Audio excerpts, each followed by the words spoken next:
Peace, peace, peace, family. Hopefully, you guys can hear me. Um, I don't have anything really prepared today, but based on yesterday's conversation, I wanted to come back up here again.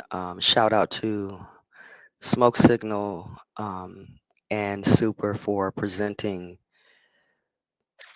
Shahid Bolson yesterday.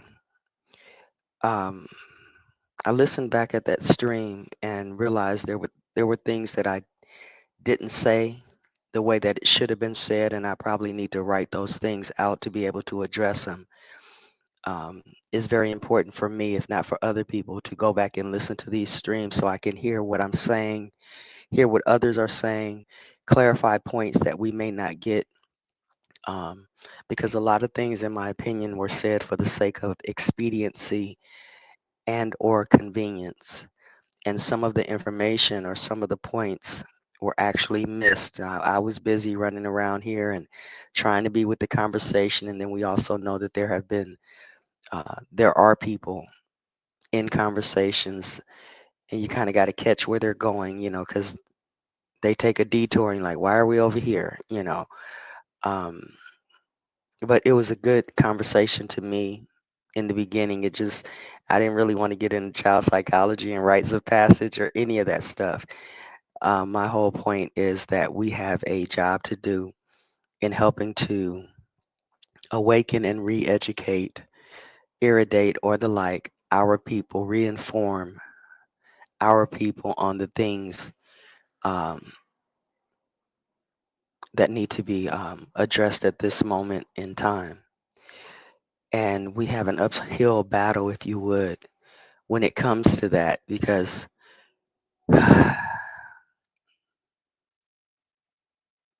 we all have our agendas. Okay. So, like I said, I don't have anything prepared, but what I want to do, I want to play Bolsum again. I just happen to be looking for something to listen to because nobody's live right now, and his link popped back up, and so I was just listening to it on my mobile device, and I said maybe let's put this back out here. Let's keep this in the foreground because sometimes we think that we have discussed something or um, been made aware of something, and that's all that it takes, and it kind of loses its momentum for other things. And I was looking back at the chat.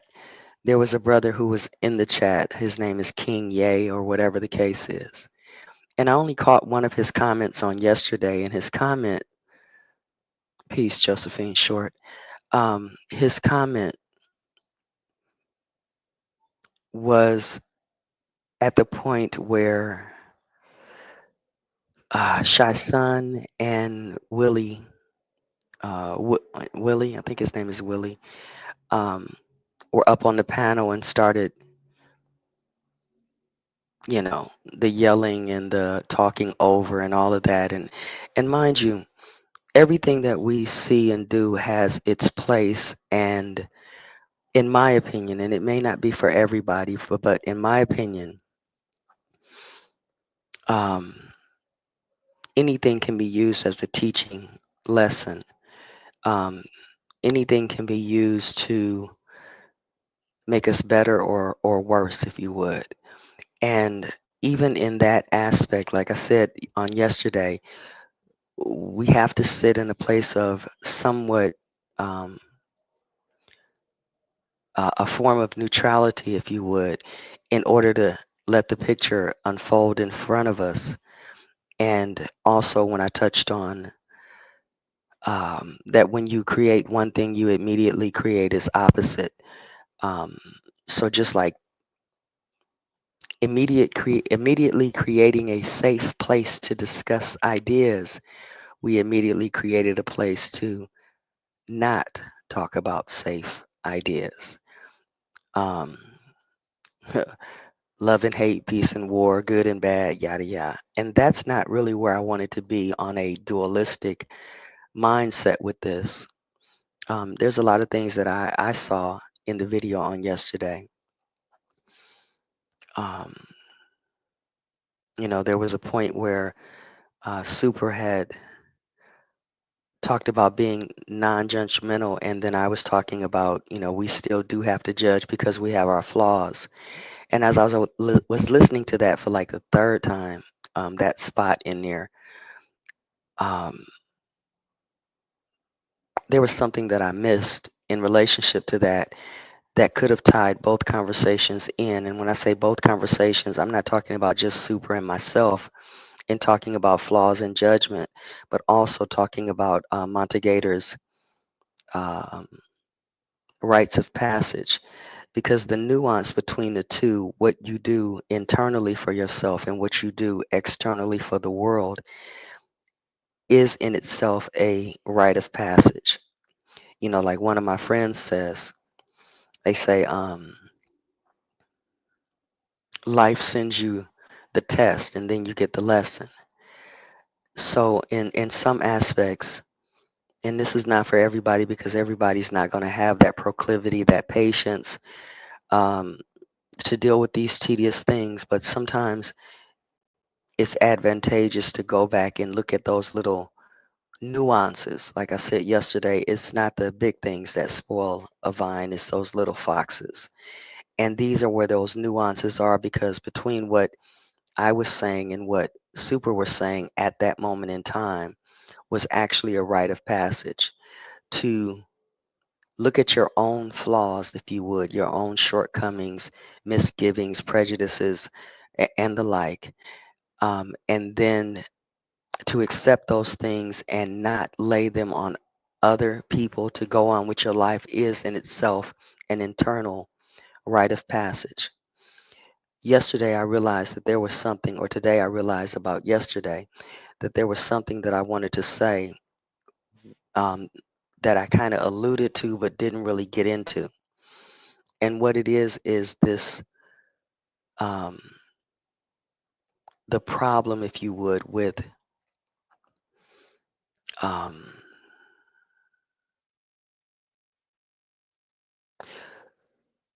joining a group, if you would. And this is what I was mentioning about the 241222 certificate, if you would, and the bow tie thing, where people bring you into a group, whether um, you're accepted, if you're asked to come into that group, or whether you say this is the way that I need to go and go into that group. What usually happens in the group mentality is that once you get there, they start holding you, not only to standards, but even testing you, holding you back. My church did it. Um, for the 2 years that I did the ministry thing, if you would, a place of observation. And I look at it the same way, in as much as after 2 years, and there was, there was no trial sermon and all of this stuff, and that's a good thing, okay, because God works in mysterious ways, okay. Well, anyway, that there was um, no degree, no graduation, just fizzling to the next phase of life, which for me meant it wasn't that important. But sometimes when we come into groups, it's like you have to be approved and sanctioned, and if you dot all your I's and cross all your T's by someone else's standards, then you're accepted. And um, many times what I see is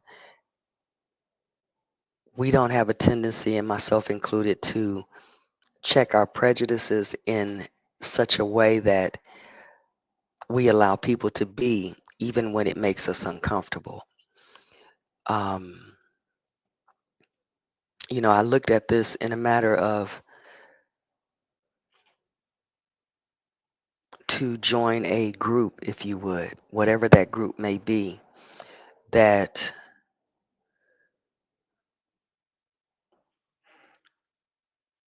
groups sometimes can hinder your progress. We start to have, as many people will know, group think. Let me go back to this person, King Ye. Okay, Like I said, I only recognized one of his comments. And his comment again was when, and I know I'm talking two different strains here, but his comment was something about the fact that I didn't say anything when Shy Sun and them came up there. I didn't address Shy Sun, and I attacked the elder. And so I made a comment in the chat. If you guys, the chat is up, so you could actually see it. I don't think I deleted that comment, but I said I basically knew what tactic was being potentially would be used, and rather to fall under that tactic, I did choose to remain silent in that encounter, um, not to allow my voice, my thoughts, my words to move that conversation somewhere else, which is what some people may have wanted for all the things that were thrown out here. It was like 52 card pickup, okay? And in my opinion, the best one to handle that at that moment was who handled it, which was actually Smoke Signal. Um, I just listened back at it and I was like, I couldn't get back in there right then, and that's not a bad thing. Um, I didn't want to control that conversation in any regard. I was asked to come up there by Super, okay. But in this part about Atinya, in which when I talk about synchronicity and things just naturally aligning up to warn or guide you, like I said, I only saw King Ya's statement when Shy Sun and them was up there and responded to it. But when I went back and looked at it, as soon as I stepped on that stage, as soon as I stepped on that panel, if you would, King Ye began to attack me. And he did it for a very long time. And, um, you know, even to the point of we need to get root words up here because, in my opinion, people don't have patience to talk through a conversation because it can get pretty tedious. And I have my times too when it's like, let's get to this. And I say some shit in this chat, but that right there wasn't what that was. And for me, um, I don't mean to pull out the gender card, but I know some people pull out the race card. But to pull out the gender card, if you would, um, sometimes we are relegated as women to have our voices equated as being less than worthy of speaking. Like I had said, and this is synchronicity. If you go back and you listen to the stream, I didn't see Atanya's statement, but I did say that sometimes me just being a person, just, being a woman, um, could immediately cause problems. And this was in relationship to, I think this was in relationship to the Japanese comment from um, Shahid Bolson. Okay. But I looked a little bit at that, and it's not about, I don't know if I just said Atinya. I could have made a mistake and said Atinya. I did not mean to say that. I'm talking about King Ye in this regard and his band of merry folks that was on his side there because people want the shit. They want the entertainment. They want the therapy session. You know, it's okay. It's not. I'm not sad about it. I'm just contemplating. So, um, but again, I wanted to keep this this need for re-education in the forefront of people's minds. And the challenge is avoiding the pitfalls that come along with that. He's Muslim, he's Christian, he's white, he's European, he's a Hebrew Israelite. All of those little nuances that come into place there, because there are so many that we have to deal with, like Super and Atinya. Oh, shit. Super and Monte Gator was talking about when they started to talk about the um, the acts ADZE, or axe, fireman's axe, and how when you learn one thing, you have to learn a myriad of other things uh, just to be able to deal with that. And this is where I don't want us individually and collectively to fail, um, to rely on someone else to do the work. We end up finding that many times other people come up short. You know, there's an old saying, if you want something done, do it yourself. Okay. Um, I'm going to throw this out here because, like I said yesterday, I am not compromised. I have the ability to stand on my own. And this is no shade, just I just want to shine a light on something. On yesterday, or the day before yesterday, I came up in the morning and there was a thing that was said that Sister Bethy would be coming up and having a conversation. And I told her I would be there, but I would be in the chat. And when I woke up the other morning, I was like, okay, when is Sister Bethy coming up? And I was like, okay, she works, so she won't be up later on, but I got some shit I want to say right now. So I came on up and I did my little hour and 47-minute stream. And then I looked for Sister Bethy and I did see Sharice go live. I didn't see Sister Bethy in there and I haven't listened to the whole thing, but I never saw Sister Bethy come up on that day. She said she would. And I know we all have things that we, have to do in our real life. But, then we had the conversation on yesterday. And this is what I mean by joining groups and being thwarted in your ability to do what you need to do. You got to look at everything from so many different angles because, and this is just for me, y'all don't have to agree or disagree. But I was like, if I wouldn't have stayed true to what I was doing and to myself and what I'm looking at with the 1776 project and waited on that post so that I could have some exposure and 5 minutes of fame or whatever the case is, um, I would have been very disappointed. And so I guess what I'm saying is that in many regards, we have to be proactive in whatever we do and not rely on other people, no matter how much of an authority or an expert or adept we think they may be. Okay. Ear of the people, how much of the ear of the people they may have or not. Um, so in that regard, I was a little disappointed, but I do understand we all have our lives to live, and it's not for anybody else to do the work that we personally have to do. Um,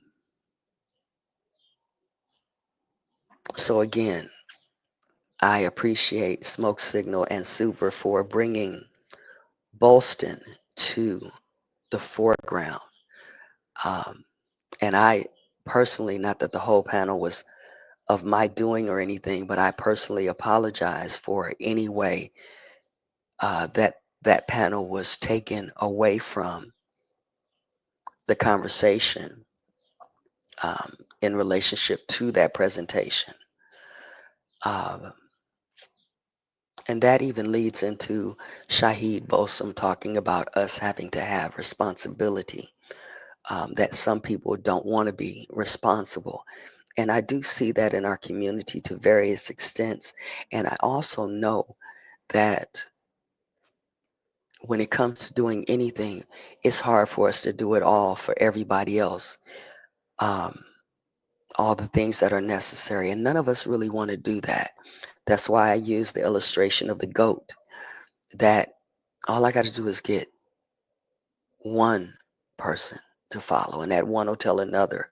But what I didn't say in that with that clip was that once that man got that one goat to go across that bridge, then the other goats followed. I'm not looking for herd mentality, and just like Super said, he himself is not looking for anybody to follow him because he'll lead you whatever he said. And when he said that, it reminded me of when I used to play basketball at this college down here, and how because I was the shortest one on the team, point guard, I would lead us when we came out of the locker room. And there was this one time that I got tired of business as usual. And I don't know if I broke a cardinal rule or anything like that. I know I confused the hell out of people. But we were supposed to run around the exterior of the basketball court. Okay. And then, we go to our respective sides. I know you guys know that. But this one day, I just didn't feel like running around the whole basketball court. I felt like doing something unpredictable. Like I said, I don't know if I broke a cardinal rule, but when I got to the half court line, I went to the center of the court. It confused the fuck out of people. Okay. But the point of the matter is, um, sometimes being unpredictable is our strength. Um,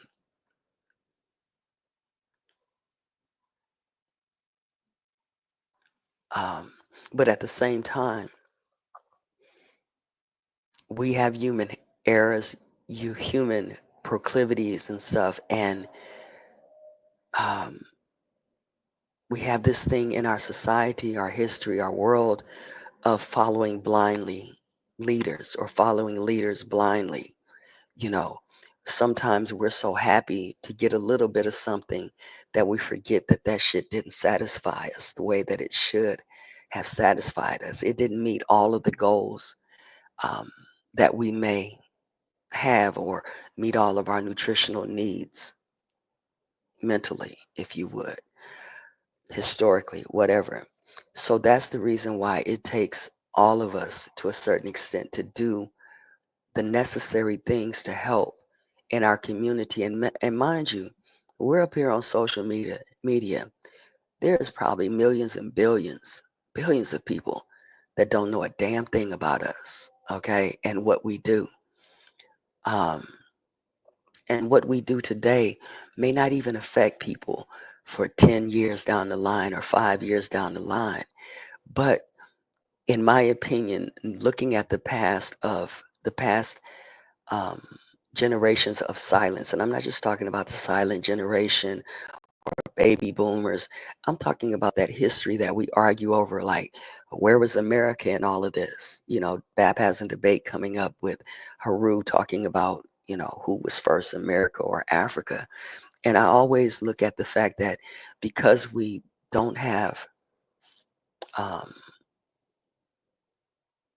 some of those records, some of those books, um, family connections, and all of this and the book burnings that they say they had, and all of this, and you know, all these different things that it makes it very easy for us, the people, to put things into the narrative to say is this because you have nothing to counter it. Um, and we have to look high and low for some of that stuff. That's why I'm so adamant about telling you guys I stumble across stuff. Okay.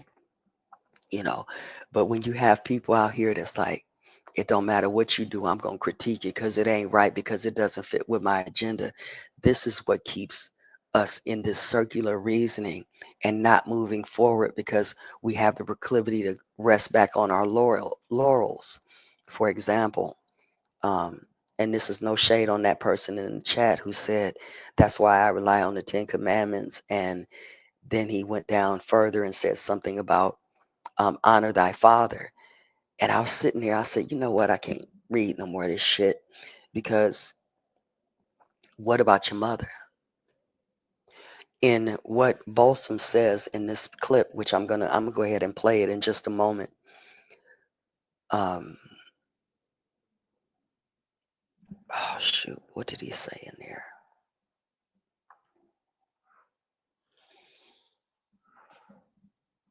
Um, he said something about us aggrandizing the conquering of the world and bringing civilization to other parts, and being great this and great that and all this other stuff. And as I was walking through the house listening to it while the stream was playing, I was like, but where are the women at? And this is not about gender. This is just about the fact that All the voices of the past are not being heard. And even today, we're repeating the same cycles of all the voices in our community not being heard. Mind you, some of them probably don't need to be heard. But um, even in hearing those ones that don't quite get it, that gives you more work to do to say, well, let me address this. It's no different than yesterday for those of you who may have been there when they were talking about the axe and uh, Super mentions metallurgy and Montagator mentions I'm just a woodcutter, this, that, and the other. And um, how we were talking about cutting something down to increase it, learning, having to learn a million things, um, in that aspect. It's no different from when I stopped Montagator, and this was not, as maybe King Yah would have thought, attacking the elder. It was an object lesson, as brief as it was, to show how quickly we do shit and don't realize what we do. When I said to Montagator, hold up, you said earlier that a child hears so many no's at up until 2 years old, that they're programmed, traumatized, and all of this. And I wanted to bring out with Montagator how he himself was traumatized because he was so adamant in telling Super no, that he doesn't know what he's talking about, but yet they were saying the exact same thing. So sometimes we have to address those things, sometimes, because if we address them at every given moment, we'll be fighting with the Shy Sons and the Willie, whatever his name is, and the Robert Lees and other Pan Africans from now until eternity. And that will continually put our focus in an area that it doesn't need to be. But if you find a place where your best skill can come forward and it can help the people in their understanding, don't avoid it. Use it. And I know that a lot of times while we're up here online, talking to one another, listening to one another, and the like, that the real work that happens is when we turn this thing off and turn to a family member and a loved one and a friend and go, hey, I saw this today and check this out. And you have that other conversation. We have to remember to have those other conversations as well. Now, one of the things that's good and bad about social media, and I mentioned uh, it was in the conversation, but I didn't get to mention it on yesterday, is that if I was a psychologist, if I was a psychiatrist, any of this shit, if I finished all them little things that I got a leaning toward, I would thoroughly come online and use each one of us as a case study. And if I'm thinking it with my no degree having ass, you better believe people who are going for degrees and have degrees are doing the same thing, because this is what was going on with Nature Boy. Okay. Something that I realized. And another thing, in Bolson's statement, he's going to mention patterns. Like I said, I have nothing prepared, but he's going to mention patterns in terms of history, and I want y'all to listen attentively. I'm just going to keep on putting it in there until I'm led to do something else or something else takes precedence. Um, but he talks about patterns, and for those of us who know some of the information from the Moors, and we heard about the Red Book, which the Red Book is, I think it's um, Silent Mysteries, uh, the Silent Brotherhood of the East, or something like that. I can't remember. They call it the Red Book. It's probably out in my garage right now. But in that book, it says man does not see in patterns. Man does not create, he sees in patterns. And we may have a tendency to say, oh, that's that Moorish shit. That's that Muslim shit. That's that Arab shit. That's that foreigner shit. But at the same time, it has a human basis to it. It's a principle that exists around you. Okay, that's being utilized not because some white person showed it to you, some journalist showed it to you. It's just human nature. And to recognize all those little nuances, the foxes that spoil our own veins internally, is very important. And it's important to show that to our children and our friends, because some people don't get all the training and education, irradiation and love and whatever the case is at home. So that's why it takes the village outside to do it. There's some of these situations that if I was in a different type of society and can operate a different way, when people did some fuck shit, they wouldn't be here tomorrow to do that fuck shit, because there are real consequences. And let's put it this way, just to stay in there. We're not in that society, but let's put it this way. Um, the thief ain't got no conscience. So when he steals, kills, and I know that's a little biblical text, but when he steals, kills, robs from you, this, that, and the other, he don't give a shit about you the next day. He turns off his consciousness. Okay? When these people out here, whomever they may be, telemarketers, the like, whomever, okay, goes and steals somebody's life savings on a fanciful story, they not thinking about your ass tomorrow. They're thinking about what they can do, what they got from you. But there are real life consequences to that one who is now an underdog who got targeted by some unsavory ass characters. And if you had the empathy and the foresight to look at that, then you could say, hey, this is something we need to address. But the point of the matter is, when it comes to us as a people and all that has happened to us, we don't have the means to address that thing.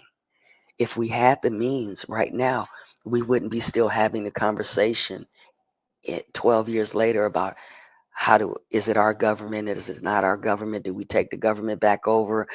They need to leave. We were first, getting our land back tax free. If we had the means, we wouldn't be having this conversation so many years later. And I'm a person that stumbled across this in 2013 and 14. Other people stumbled across this in 2007 and 9. Other people stumbled across it um, in the early 90s, and then there's others that's been in it for different, to different degrees. And right now we have, like every year, other people coming in it that need to get the best information so that they're not spinning their wheels. And on top of the best information, they also need the new information. Okay, because this is like a formula, an equation that just keeps on growing and growing and growing and growing. With every new generation, everything that we reveal about something that we didn't see, everything that we uncover, we have to add into the equation of our understanding. Okay. Um, so to me, we have a great responsibility. One, we can't rely on one person to do it. And two, one person can't be the only one doing it. Okay. So let me play this from Bolson. It's what y'all heard yesterday. Y'all know I rarely open my panel up, and when I do open my panel up, nobody comes up.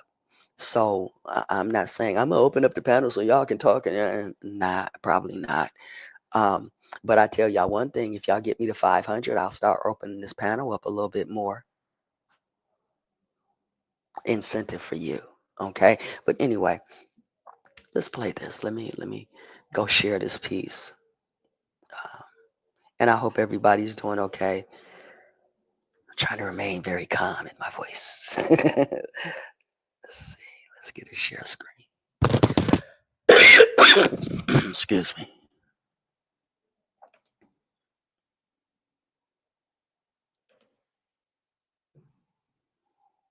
Oh boy, wait. Hold on. I don't want y'all to see everything, so let me keep this shit right. Um,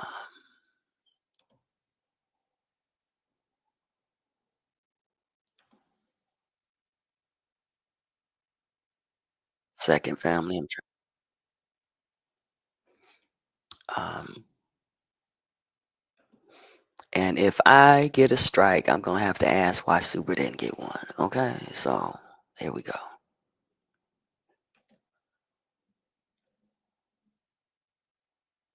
issue. that African Americans, Black people in America, so-called, don't know their history, that they're cut off from the history of Africa, and even the history of everything that they did and everything that was done to them in America. That's why you have Black History Month, right?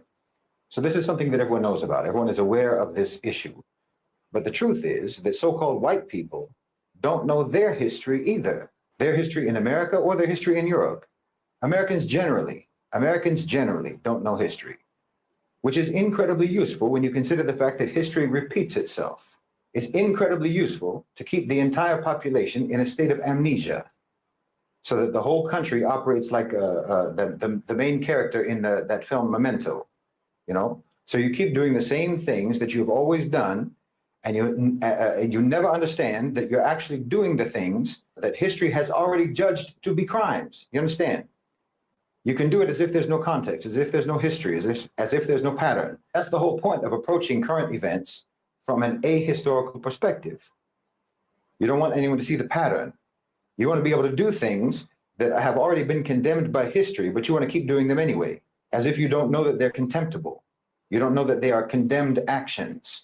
Just like Donald Trump now invoking the Alien Enemies Act in reference to mass deportations and so on. Okay, this is the same act that put tens of thousands of Japanese Americans into internment camps in World War II, and for which the United States government eventually had to provide compensation and eventually had to even apologize for doing it. You see, it is something completely contemptible that you did, but you want to repeat it. So you forget your history. You forget history so you can repeat history without blame. Both so-called white people and so-called Black people in America don't know their history. Both have been told lies about the past, about their respective pasts. And the only reason for that is for the purpose of maintaining the continuity of the contemptible reality of how that society operates. Amnesia and fictional histories serve as a preventative measure against change, against reform, against rehabilitation. America chooses to live like it's in the movie Groundhog Day. You know, you pretend that only today exists over and over and over again. And because of this forced amnesia, because of this deliberate suppression of historical awareness, the people in America don't even recognize when they're reliving their own past. They think that they're facing something new. They think that they're responding to some unprecedented crisis every time. If you have no recollection where the road leads that you're on, then you'll keep walking it again and again, never realizing that it has already led you into disaster after disaster, dozens of times before. And this is exactly the condition that the rulers in America want, that the elite of America want, not just for Black people, not just for so-called white people, but for everyone. Because the most effective way to ensure that a crime continues is to make sure that it is never recognized as a crime, to make sure that every time you commit that crime, it feels like the first time, you know? So when Trump talks about invoking the Alien Enemies Act, most Americans don't hear the echoes of history from that. They don't hear the voices of the Japanese Americans who were dragged from their homes and put behind barbed wire for years and years. They don't remember that that country had to apologize for doing exactly what they're about to do again. The American mind resets every morning, and that's the perfect condition for those in power. Because if people really understood history, then they would recognize that nothing about the American system is accidental. Every aspect of it, from its racial hierarchies to its economic disparities to its unjust foreign policies, is simply the continuation of an old script, a script that has played out again and again, always leading to oppression, always leading to exploitation, always leading to war, always leading to misery. And this is why in America, history isn't taught. Fiction is taught, legends are taught, myths are taught, but not history. Because real history would be dangerous. Real history would break the illusion and potentially break the cycle. So-called white people in America know a version of history. They know a story. They know a narrative that has been carefully crafted to shape how they see themselves, how they see their ancestors, how they see their nations and their place in the world, and how they see everyone else. And this ignorance, this deliberate miseducation that they have imposed upon their own people, allows the same crimes to continue. What most white people in America and Europe believe about their history is not history at all. It's mythology designed to produce a specific kind of person, a person who does not feel guilty, a person who does not feel accountable, a person who does not feel responsible for ever changing anything because they don't think they're doing anything wrong. They're taught that their ancestors were pioneers, their ancestors were explorers and builders of civilization, that they've brought progress and democracy and enlightenment to the world. They hear about the Renaissance, they hear about the Industrial Revolution, they hear about the Age of Discovery, and so forth and so on. And not about enslavement, not about genocide, not about the theft, not about the destruction that their people are responsible for. They're not taught that their prosperity was built on unimaginable suffering. They're not taught that their systems of government, their financial empires, their very sense of national identity are all rooted in exploitation. They don't know about the crimes. They don't know the real legacy of their people. And so they don't change. They don't have to change because they don't even realize what they need to correct. You know, when we look at colonialism, for example, the history that's taught in Western schools is usually an abstraction. Colonization is framed as something that it just sort of happened a long time ago, you know, something that was maybe unfortunate, but it was inevitable, and ultimately it represented progress, and there were many beneficial things to come from it. Never mind the millions of Africans who died in the Congo Free State under King Leopold. Most white Americans have never heard of them. Never mind the Bengal famine of 1943, when millions of Indians starved to death due to British policies. They don't even know about it.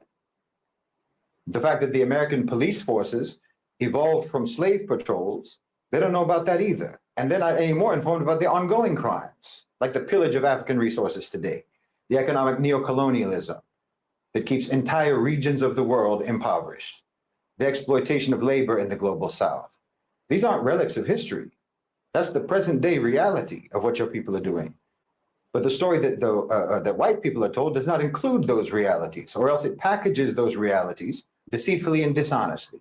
They package them dishonestly and deceitfully in the past, just like they do now. The irony is that when they're confronted with the truth, many of these people will react defensively. You know, I didn't do that. That was in the past. Why should I feel guilty? But this reaction in and of itself reveals how little they're really understanding. It's not about guilt. It's about responsibility. You know, if a person inherits a stolen house, they may not have stolen it themselves, but they still live in it. And if they refuse to acknowledge where that house came from or how it came into their possession, if they insist that that house is rightfully theirs because the crime happened a long time ago, well, then they're complicit because the theft is ongoing. The crime never really stopped. So when people don't know their history, they cannot recognize when history is repeating itself and when history is actually just a continuum into the present. This is why so-called white people in America can watch their government arm and support genocide in Gaza, bomb Syria, Iraq, Yemen, and so on, and actually believe when they say it's for the purpose of security. They don't see the colonial mindset at work. That's why they can see corporations, for example, Western corporations, strip mine Africa for resources and not connect that to the centuries of plunder that came before. This is why they can hear about mass incarceration, about police brutality and systemic racism in the United States, and not understand that these are not new problems. These are just new forms of an old system. These are new manifestations of the same system. And this is why they don't resist, why they don't challenge the structures that continue to exploit and continue to oppress, because they don't even recognize those systems as continuations of the age-old exploitation and oppression. The truth is, white people have been colonized too, not physically, not economically, but psychologically. They've been conditioned to believe in a history that never happened, a history where they were always the heroes, a history where they were never the villains, and where their victims were villains. And as long as they live inside that fiction, well, they'll continue to perpetuate the same crimes of their past, even without realizing it. which just means that we're not even talking about past crimes. We're talking about ongoing crimes from the past until today. Like I said, it's a continuum. If there's ever going to be any real change, if there's ever going to be any hope for justice, then so-called white people have to actually learn your history, not the history that makes you feel proud and makes you feel good, that makes you feel comfortable, but real history, the history that makes you uncomfortable, the history that you've denied all this time. And only when white people know their real history, really know it, then maybe they can begin to take the first steps towards repairing the damage that that history caused, the damage that it caused to millions upon millions of people all around the world, including themselves. I mean, Americans, particularly so-called white Americans, you're all like the child of the BTK killer, trying to come to terms with the fact that you were raised by a monster who you always thought was a good and upright man. If Americans in general really understood their history, well, they would know that the United States government has only ever used fear as a weapon against them. And every war that America has ever been involved in was only justified by lies. And every act of domestic repression has only ever been framed as being necessary for the sake of security.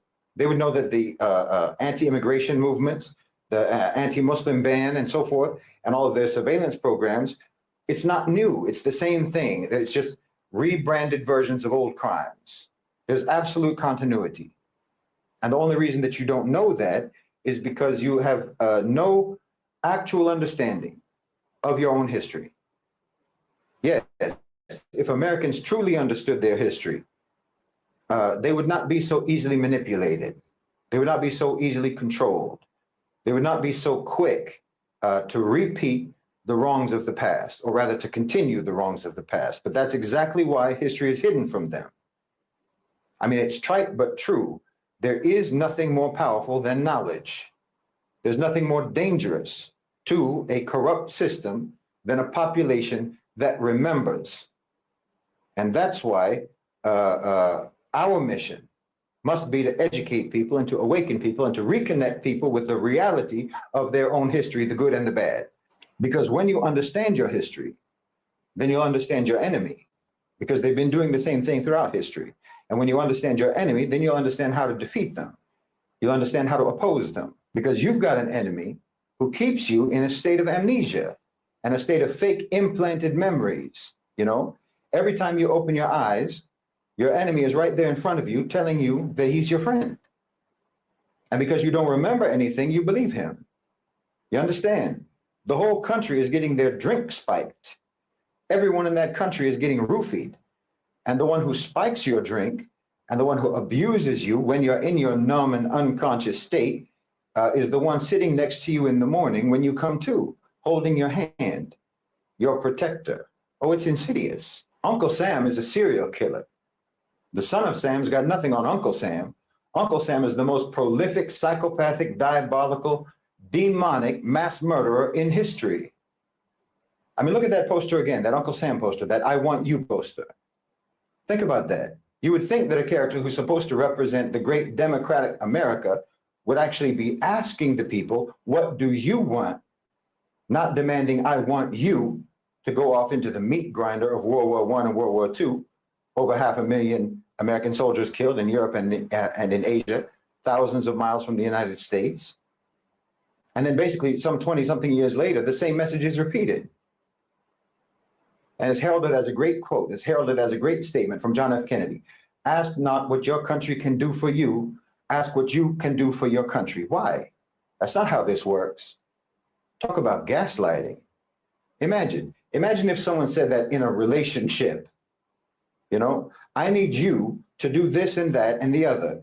And don't even ask me about what you need me to do for you. No, your government, your power structure hates you. But worse than hating you, they don't even respect you. And like I said, a major reason for that is that they have perfected the process of completely wiping out your memory. But the power structure has a memory. So you understand, that's what's really meant by history repeating itself. People think that this is some sort of natural law. No, it's not natural law. It's just the unchanged, consistent behavior of a predatory power structure. It's the law of if it ain't broke, don't fix it. Meaning they've been doing the same thing for a very long time, and the system works for them.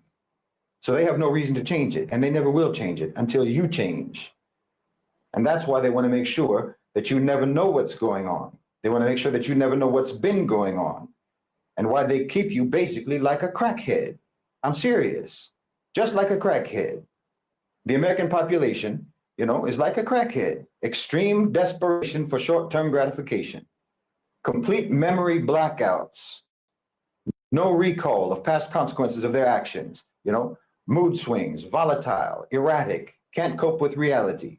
And you'll sell your dignity just to get some relief. That's why they don't respect you. The same way that a drug dealer doesn't respect a crackhead. Because they can treat you any kind of way, and you'll accept it.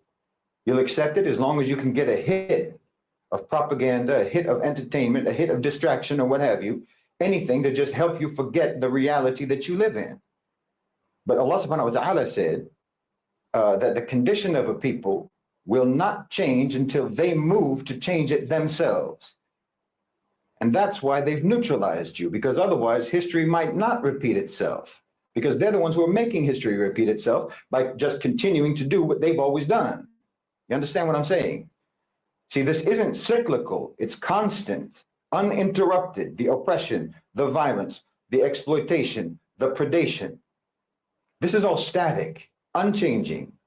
You say history repeats itself, when it makes it sound like you're talking about a cycle, but it's not a cycle. It's not even a loop. It's a straight line, and it has never swerved, not even once. It's one scene. It's the same scene, year after year, decade after decade. And all they ever do is maybe change the lighting to make it look different, to make it look new. But nothing has changed. But you won't know that as long as you have no memory, as long as you have no actual memory. Not the implanted fake memories of the past that they put in your mind, but a real memory, a real knowledge of history. You'll actually think that you're looking at something new because you don't remember. You don't remember that it's always been this way. And that's why they want you to be so desperate to forget. It's like they say, the best predictor of future behavior is past behavior. So the best way to be able to continue negative and destructive behavior into the future is to try to falsify your history. I mean, most people don't even care about history in America. That's a fact. They're already just ignorant. But the ones who do have an interest in history, they're fed a fictitious history. So they're even worse than someone who's just ignorant. They're even worse than someone who knows nothing. Because it's actually better to just know nothing than to believe something false. The one who doesn't know anything can at least learn. They're at least empty, and information can be put in that emptiness. Whereas someone who already believes something false, thinks he already has the knowledge, thinks he already has the information, and that makes him immune to learning. But then, of course, there's also the fact that the history is so horrific, the history is so brutal, that there's already a built-in incentive to deny or to dismiss it. Because it can be absolutely soul-crushing to try to come to terms with. Like I said, it's like finding out that your parent is the BTK killer. How do you process that? Most people would just reflexively deny horrible realities because they've already built their whole life around the assumption that the reality that they live in is not horrible. You've been drinking blood your whole life thinking it's cherry Kool-Aid. The torch of the Statue of Liberty isn't a guiding light, it's an arsonist's weapon. That's what burned down villages in Vietnam. That's what set fire to Iraq and to Afghanistan. And that's what lit burning crosses all over America. You've been living in an alternative universe. So-called white Americans are like Manchurian candidates, committing or being accomplice to heinous crimes decade after decade after decade, insulated by the hypnotic state of the false version of history that they believe. That's why I've said so repeatedly, your so-called civilization has betrayed you. Your so-called civilization has duped you. They got you to sign off on policies that they told you were for the protection of liberty and justice, but were actually policies for mass murder, crimes against humanity, war crimes, savagery, and enslavement, all for the profit of others who view you as nothing but useful idiots. And now you're incriminated. Now you're accomplices. Now you're taking the fall. But you've got no one to blame but yourselves. But you know what the biggest fraud is? You know what the biggest control strategy is that they use? It's not entertainment. It's not drugs. It's not mass distraction. It's not pornography. It's not even their falsification of history. The biggest strategy that they use to keep you weak and to keep you neutralized is teaching you to hate Islam. I mean, of course, this is couched in the general atheistic secular programming that they impose on you in the West and in America to make you dismissive about religion overall. But their main tool, their main concern, their main focus is to keep you away from Islam and Islam away from you. They teach you that all religions are the same. All religions are nothing but control mechanisms. All religions are man-made. All religions are oppressive and what have you. You know, they poison your whole concept of religion so that you'll just have a default animosity and a default aversion to Islam. And you can't see what they're doing to you. You can't see that this very calculated, very coordinated, and very relentless anti-religious propaganda in films, in television, in academia, in popular discourse, you can't see how all of that is being done very deliberately and in an orchestrated manner. And you can't see that this in and of itself, this is a strategy of control, a mechanism of control. And then the absolutely disciplined, the absolutely systematic and forceful demonization of Islam across all sections of the media. You think they're telling you the truth? You think that they're doing that to help you? Not to make sure that you never will get any help and not to make sure that you will never help yourself? This is why they're doing it. All they ever do is lie to you. But somehow, for some reason, in the case of Islam, what, you think that they're being honest with you? You know, they've pushed this idea on their people, on the public, that atheism is the most rational and the most realistic, the most reasonable, the most scientific, the most logical, and the most intellectual position that anyone can take. They've pushed that narrative, and they pushed it hard to where people are embarrassed to admit that they're religious. Whatever religion it is, doesn't matter. When the truth is that atheists are the most objectively ludicrous people on the face of the earth. But no one wants to say it. No one wants to point out this obvious reality because it goes against the official narrative. It goes against the official narrative of what smart means. No, this is all being pushed on you just to keep you foolish. It's being pushed on you to keep you neutralized, just like everything else that they popularize. I mean, think about it. Atheists only believe in what they can see or hear or touch or measure. But human senses are weak. We just see a fraction of the light spectrum. We hear only a small range of sound. We can't detect most of what exists around us. Your so-called empiricism is absurd. The ocean covers 70% of the earth, but 80% of its life is undiscovered. You know, 85% of the universe, they say, is dark matter. Scientists know it's there, but they can't see it. So how can any atheist claim certainty about what exists and what doesn't exist? It's like asking Stevie Wonder if you're wearing a nice color scheme. And you know, they tell you that you don't have to believe in God in order to be a moral person, in order to be a good person, and so on.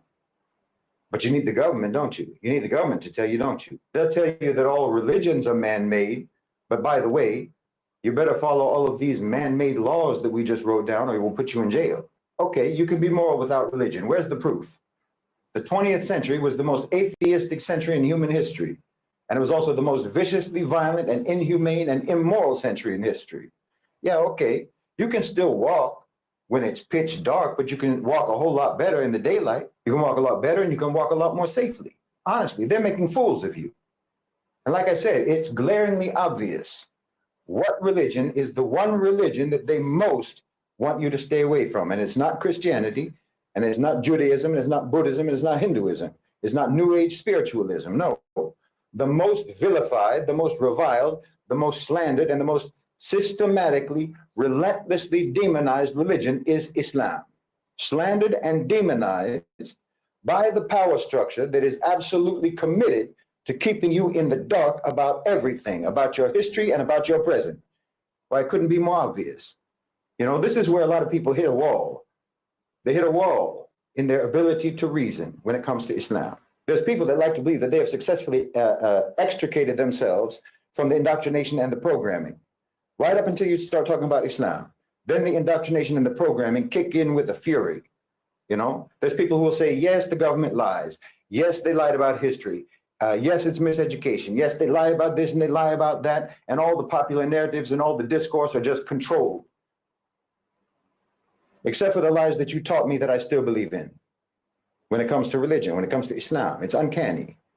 You know, you can actually find that rare American, that rare Westerner who can have a conversation where they express thoughts that actually harvested in their own minds. It's rare, but it can happen. But they're not just regurgitating talking points and prepackaged arguments that were spoon fed to them by the media. You can do that right up until you start to talk about Islam, and then suddenly you'll find that you're talking to a robot. Suddenly they're just reciting from a script. You know, this programming goes deeper than anything else, and it's glaring. And that tells you that the single most important priority for American control and domination and neutralization of the population is to keep them away from Islam, which should tell you, if you're a thinking person, if you're an intelligent person, that should tell you that they know that Islam is the single most important key to your liberation. You can reject what I'm saying, that's fine. That's up to you. But just know that this is you wanting for yourself the same thing that the power structure wants for you. And they have never wanted anything for you except for subjugation, marginalization, and neutralization. So you can keep drinking that cherry Kool-Aid if you want, but just don't forget what it really is.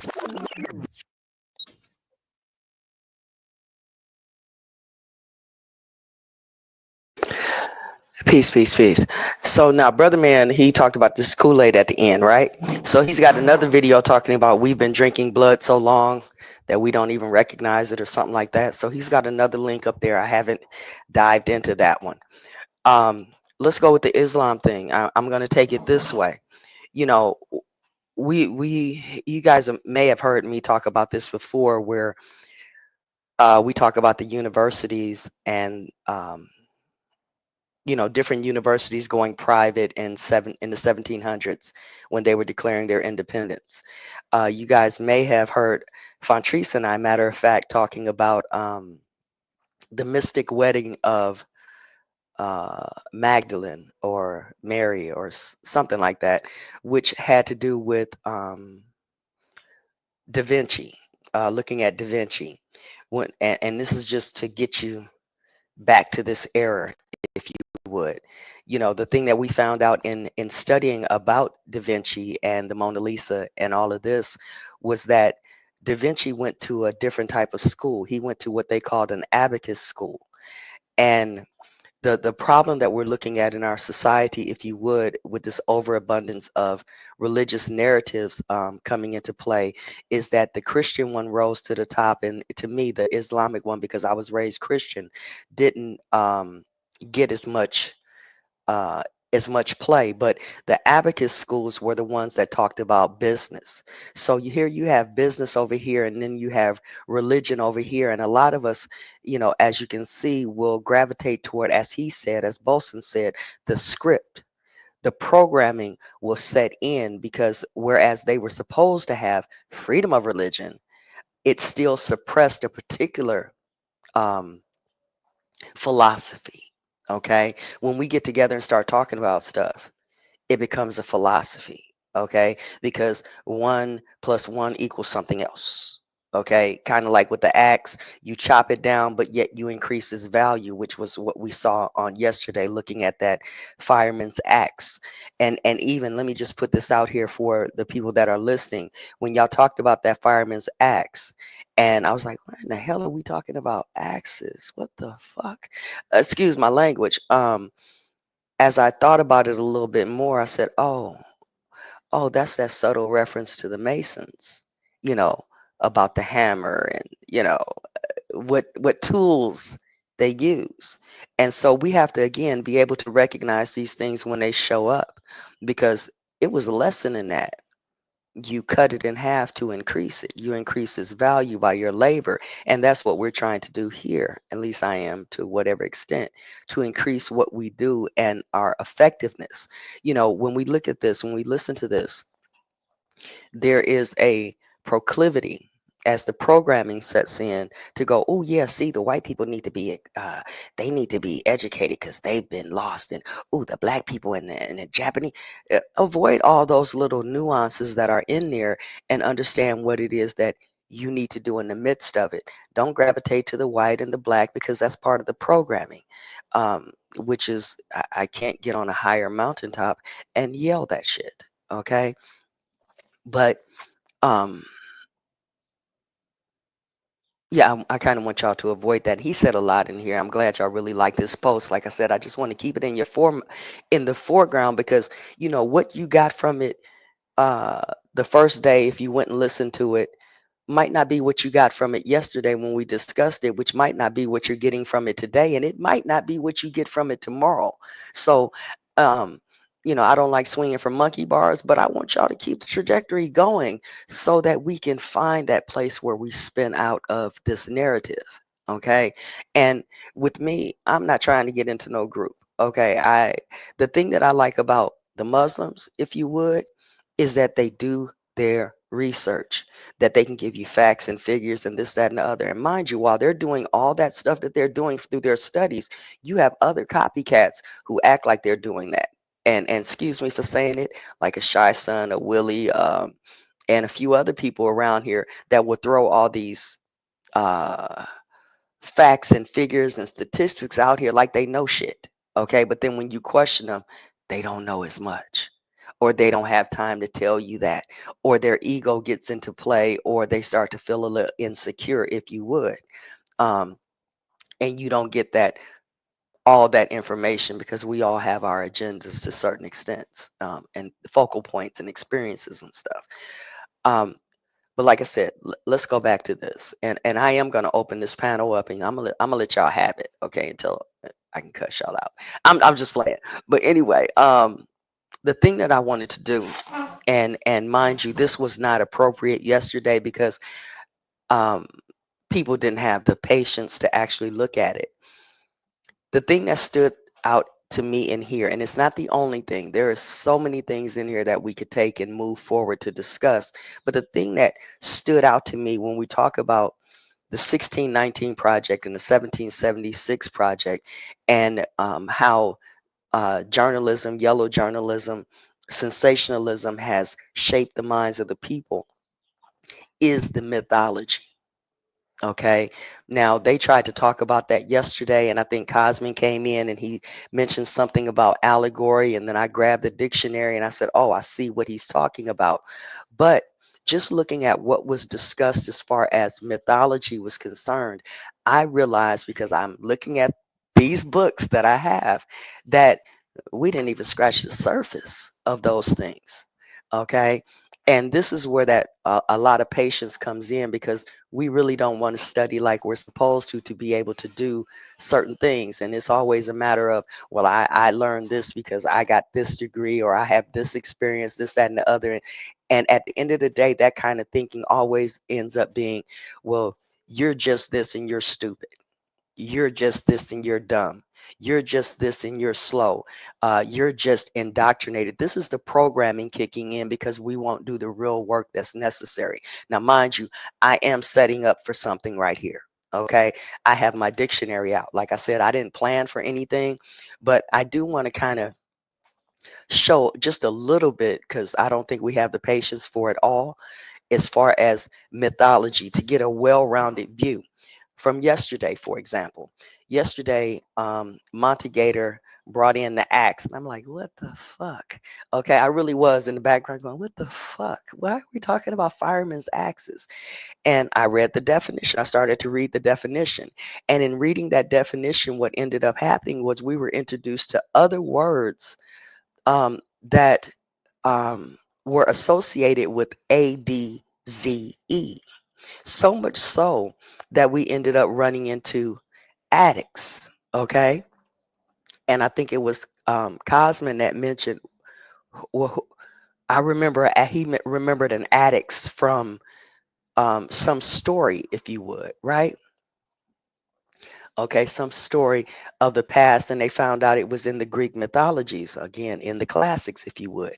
And this guy had to do with wood, cutting down a tree, being hung on a pine tree, according to what he said. I didn't study Greek mythology, so I'm not right there with you. Okay.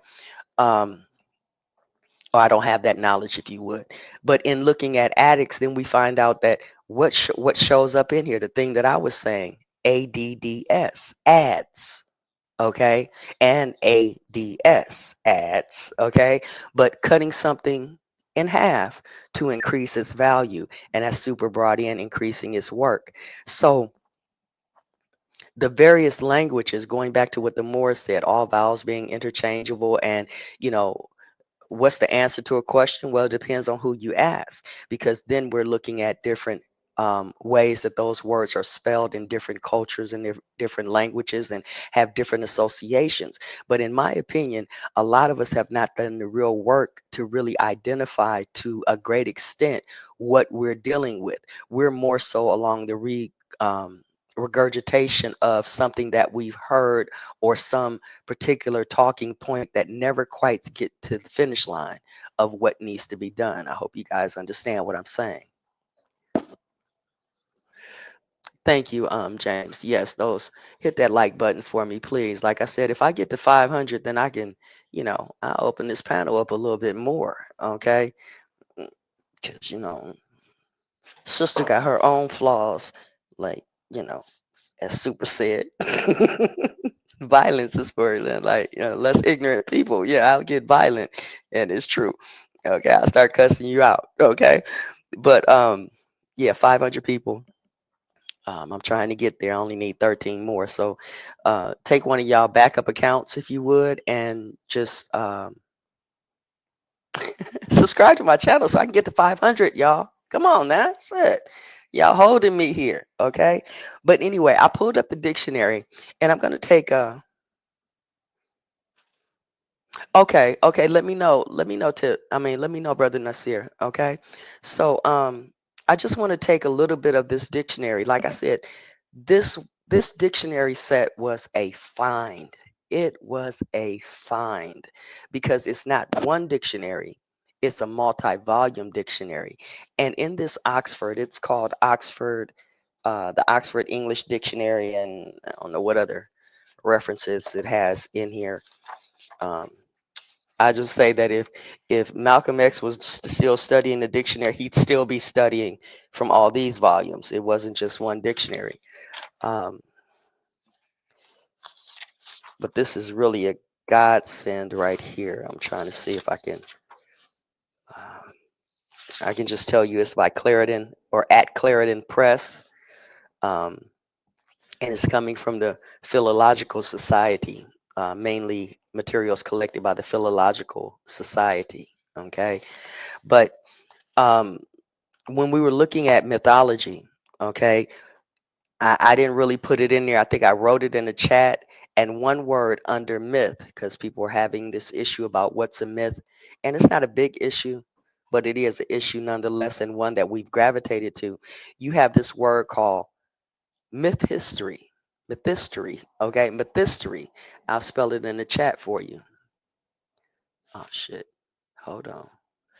Hit the wrong button. Okay.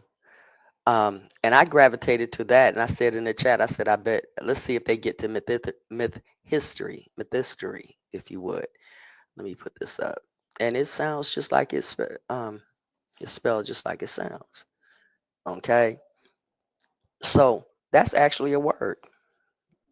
Okay, and what it says here, and I want to go to mythology, and I don't know how much I'll do because we're looking at.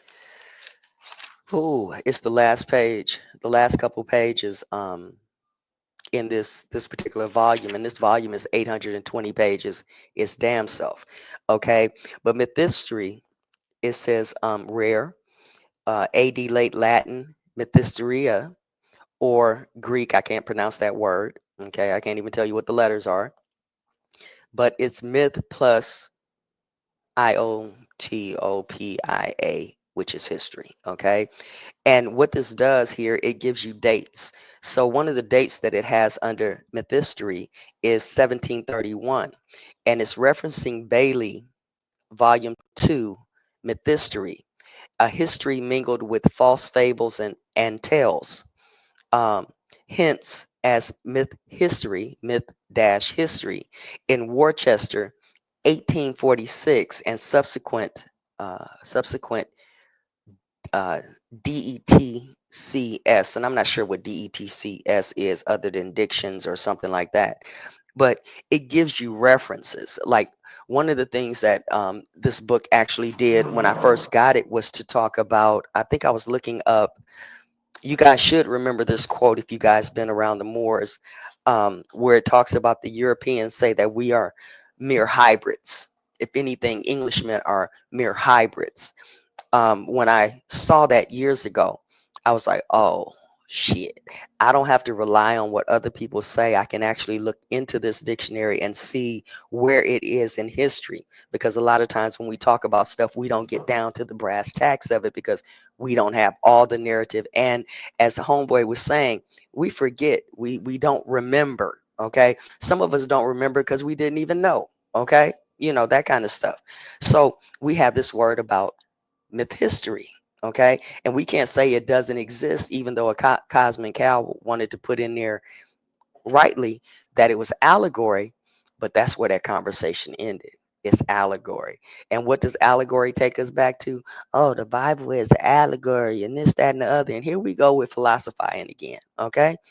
So um, I just want to take some definitions. Okay. So you guys bear with me for a minute. Tracy, I need you. I'm gonna need you on this one. I wish you were here so that you could read some of these words because I'm gonna have some trouble with the pronunciations on some of on some of the references. So, okay, hold on. Let me mute that. I think y'all got some double feeds. No, that's not what we need to do. Oh, that's what it is. I know where it's at now. Okay, it's in my phone. Okay.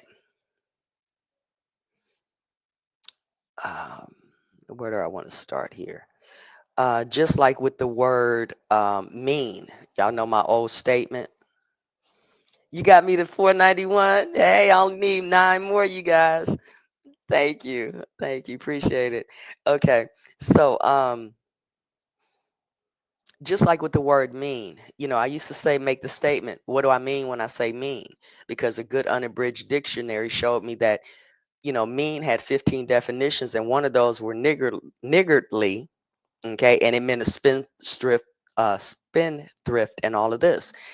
And then you have the other two variations of that where a mean is judging between 2 points. And my thing was, we didn't really get 2 points to judge against. Okay.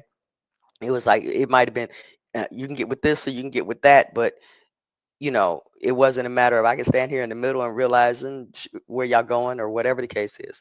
And then the third definition that led you into uh, of your own will and volition. And I was saying many years ago that this is where we needed to be, doing things of our own will and volition, not looking for permission, if you would.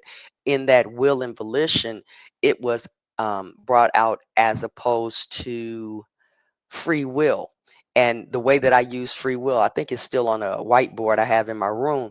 But free will, I was referencing how that was a compound word, and that when you go to look at free will, um, being a compound word, that it sends you right into the religious Christian narrative, which is suspect to me. Okay, because sometimes we go into them places and never freaking come out. Okay, um, but here with myth, we find several words meaning myth. Actually, there are one, two, three, four to five different words for myth. So I'm gonna start right here. Okay. I hope y'all got a little patience for this. Like I said, I didn't prepare anything, but I did want to bring something a little different to the table. So myth, they're looking at 1840 to 1865, mythe. Latin mythus, mythus, with the hyphen over the y. It also tells us to see mythus. and cross-reference the French mythe. It says the pronunciation formerly prevalent is still sometimes heard. The corresponding spelling mythe was affected by Grote and Max Muller. Grote, Grote, and Max Muller, among others. So there's a reference to take you back to that. Okay. Then it says cross-reference also the following, and here are the following. 1838, T. Kitely mythology, ed 2. Mythology, quote, mythology is the science which treats of the myths current among the people. And Kitely is, and if this is the way you say his name, it is Keightley. This has just officially become a study hall. Okay. So that's a reference from 1838 that mythology is a science which treats of myths current among a people. In 1846, the notes on um, Bucol period and George Virgil P7, whatever that is, um, because they got a period in here, I guess, for length's sake. It says from the Greek, I don't know what the fuck that is. Some weird ass letters. From the Greek, I have made the word mythe with the hyphen over the y, in which, however, no one has followed me. The form generally adopted being myth, dropping the e. Okay. It continues. Number one, like I said, this is the first place that myth shows up. This has officially become a study hall to address this thing about myths because we have been given myths in this arena that we're in, known as America, the great melting pot and illusion and whatever the fuck. Okay, so number one, it says a purely fictitious narrative, usually involving supernatural persons, actions, or events, and embodying some popular idea concerning natural and historical phenomena, properly distinguished from allegory and from legend. Okay, so he said myth, allegory, legend. He didn't say allegory. Bolston said legend. Okay, but properly distinguished from allegory and from legend, which implies a nucleus of fact, but often used vaguely to include any narrative having fictitious elements. For the Platonic myth, see quote 1905, quote quotation 1905, wherever that is. Um, is it in here? Okay, just a brief cursory. I don't see what they're talking about here as far as that's concerned. Okay, let's continue. Just a little historical stuff because remember, it was, in my opinion, based on what Washington Irving was saying about the press, it is the Europeans over there on the other side, okay, who were writing these stories, you know, the British classics, if you would, and when it came to people in close proximity to them, they were they didn't avoid their prejudices in saying things. It was when they started to talk about places far away that they got rather fanciful in the way that they described it, and how beautiful and how this, and they really um, looked at the structure of the pyramids and gauged its measurements and all of this. But when it came to talking about us, we were a blimp in history. Okay, we were savages, we were slow, we don't exist, we killed all of them off. Okay, those two narratives coming into play, so keep that in mind. Let's go further. So it says in Western Revision, REV period, number 12, 44, it says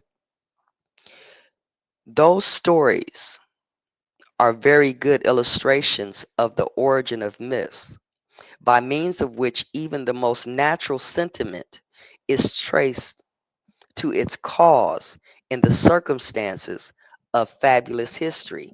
And that's from 1830.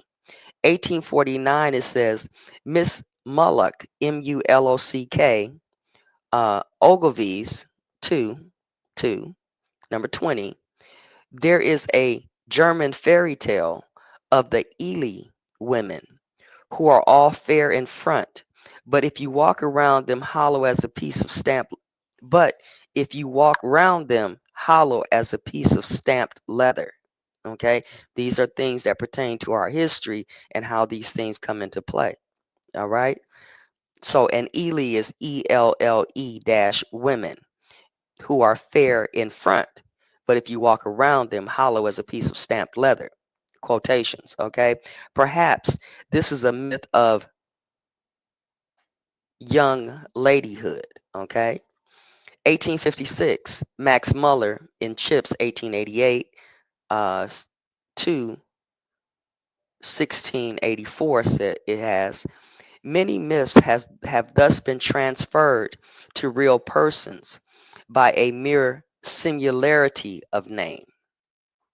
In 1856, notice when these dates are coming out. Notice how it's all resonating in the same era, not the 1200s, not the 900s, not the 600s, but the 1800s, okay?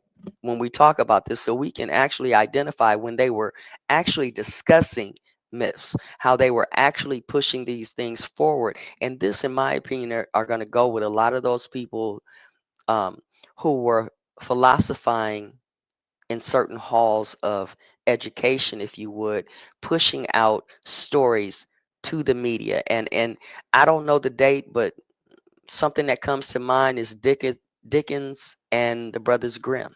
Okay, I don't know if that fits in the same time frame, but that's the thing that comes to mind with me. Okay, let's go a little bit further.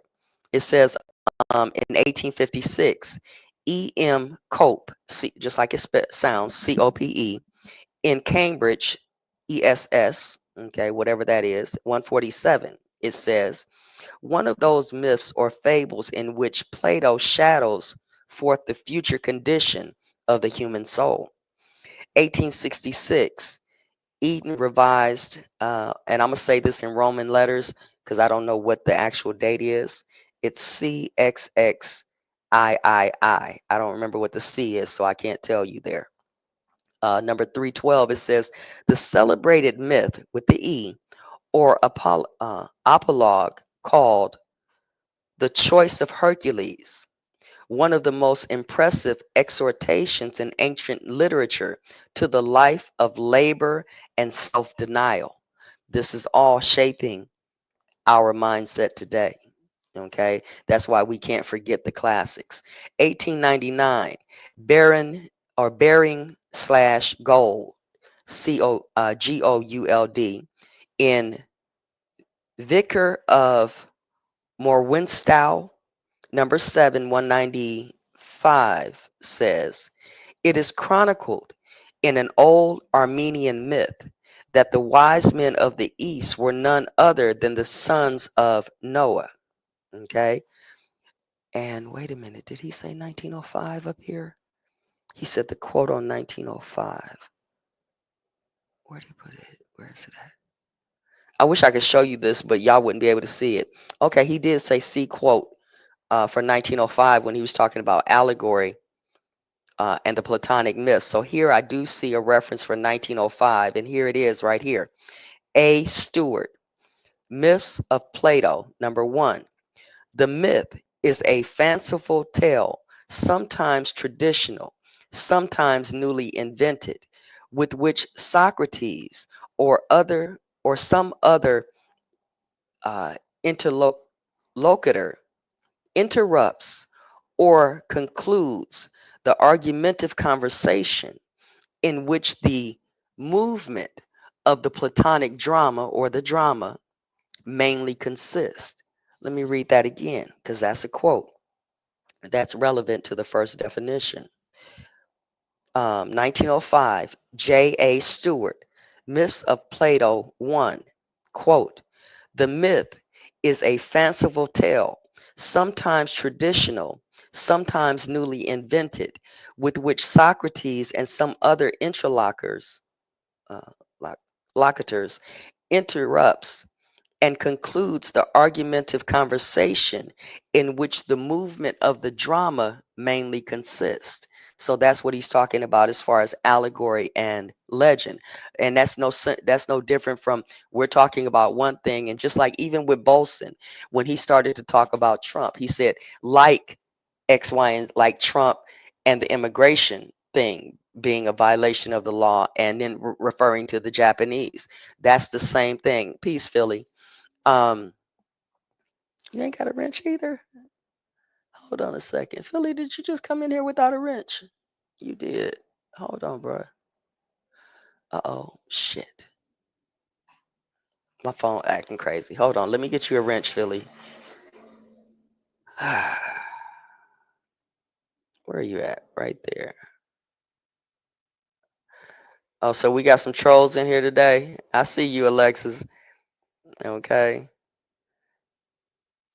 All right. Peace, Philly. I think I just got you that wrench. Okay. So let's go a little bit further. You're welcome, bro. Okay. Y'all, thanks to the eye doctor, I have some glasses that I can see. All right. So IBID, y'all know what that is. I forget what it is. It goes on to say the Platonic myth is not illustrative. It is not allegory rendering pictorial results already obtained. Let's read that again. The Platonic myth is not illustrative. It is not allegory rendering pictorial results already obtained. Okay, so that's what he was referencing there. B, in general use, 1840, W.H. Mill, observation or observation or observe 118, it says the same non-historical region of philosophical myth. Remember, when we start to talk about stuff, we start to mythologize that thing, as we showed the other day when we were talking about prejudice and racism, and then sliding into classism, and then where I was saying, hey, in the 1800s, they took and combined prejudice, which we all have, with classism and racism, and then that's where the one brother, I think it was, I'm not sure if it was OTK or if it was Cosman, came in. I think it was Cosman. Yeah, it was Cosman who came in and started to say, you guys are getting class and caste mixed up. Um, and so in that conversation, it came out that you got to know the threshold. Okay, and this is what's happening with blurred lines, where they're merging things and we're not going back into it enough to see where it deviates. Back in the church, they used to tell us rightly dividing the word of truth. When I told y'all that my pastor not, kind of ignored me when I got this book called Rightly Dividing the Word, saying, oh, that's old, but you still supposed to teach me. Now it becomes apparent that many of us have to do the autodidactic part of this and teach ourselves. Okay. And we got to do that to an extent before we teach others. But I'm just showing you my process. Okay. So I'm not up here as an authoritarian. I'm just showing you my process. Okay. But anyway, um, in that conversation, we saw the threshold where they merge those words together. And then you also have the other one that's less known when we're talking about the phonetics of the word, the phonology of the word, how you pronounce the word, in how we discuss where, hey, don't forget this. Don't forget that there are people who cannot say the L word. And in French, there are letters or words where the T is silent, and it's a possibility that part of that merging of the language happened because people could not phonetically say a letter, or they assumed it the same way that they say it. Meaning cast becomes cast because you are leaning toward a French silent T, or class becomes cast, okay, because you can't say an L word. And then somebody I was talking to said, and don't forget crass, okay, because you have that other narrative. All right. So let's continue a little bit more. 1846, grout, the same spelling as before, Grote. References reference is Greek 11167, and short sentence says, it is neither history nor allegory, but simple myth or legend. Okay. Remember, these are people discussing something in times past the same way we're discussing it today. But the problem with us discussing it today is that we don't think we're the authority. And in many aspects, we're not the authority because we're always putting someone else over us. Look what the man did, look what the white man did, look what the Europeans did, the slaves, and we ain't slaves. We're missing the mark on this. Okay, not realizing the power that we have today to change the future by the actions that we take today, with or without a degree. Okay, um, let's go a little bit further. 1885, Claude, Clodd, in myths and dr, and it might be directives, I don't know. Says myth, and that's number 7, and it says myth was the product of man's emotion and imagination acted upon by his surroundings. Okay, people will say, hey, forget the dictionary.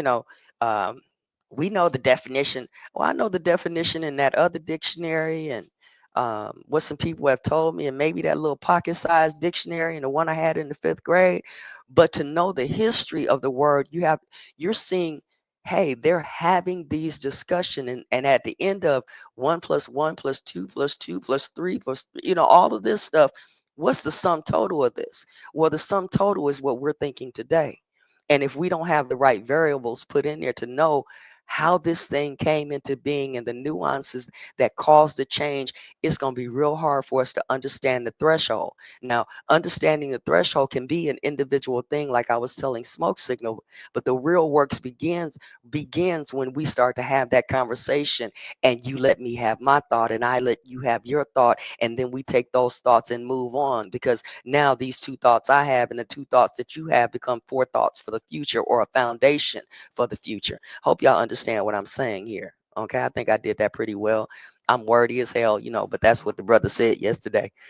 So he ain't got to be over here today, that part. God bless the child that got his own. But anyway, let's go a little bit further. Um, so that was Claude, myths, and dr, whatever that means. Number 2, and that was just number 1. That's just number 1 in this dictionary. Get y'all a good unabridged dictionary, please.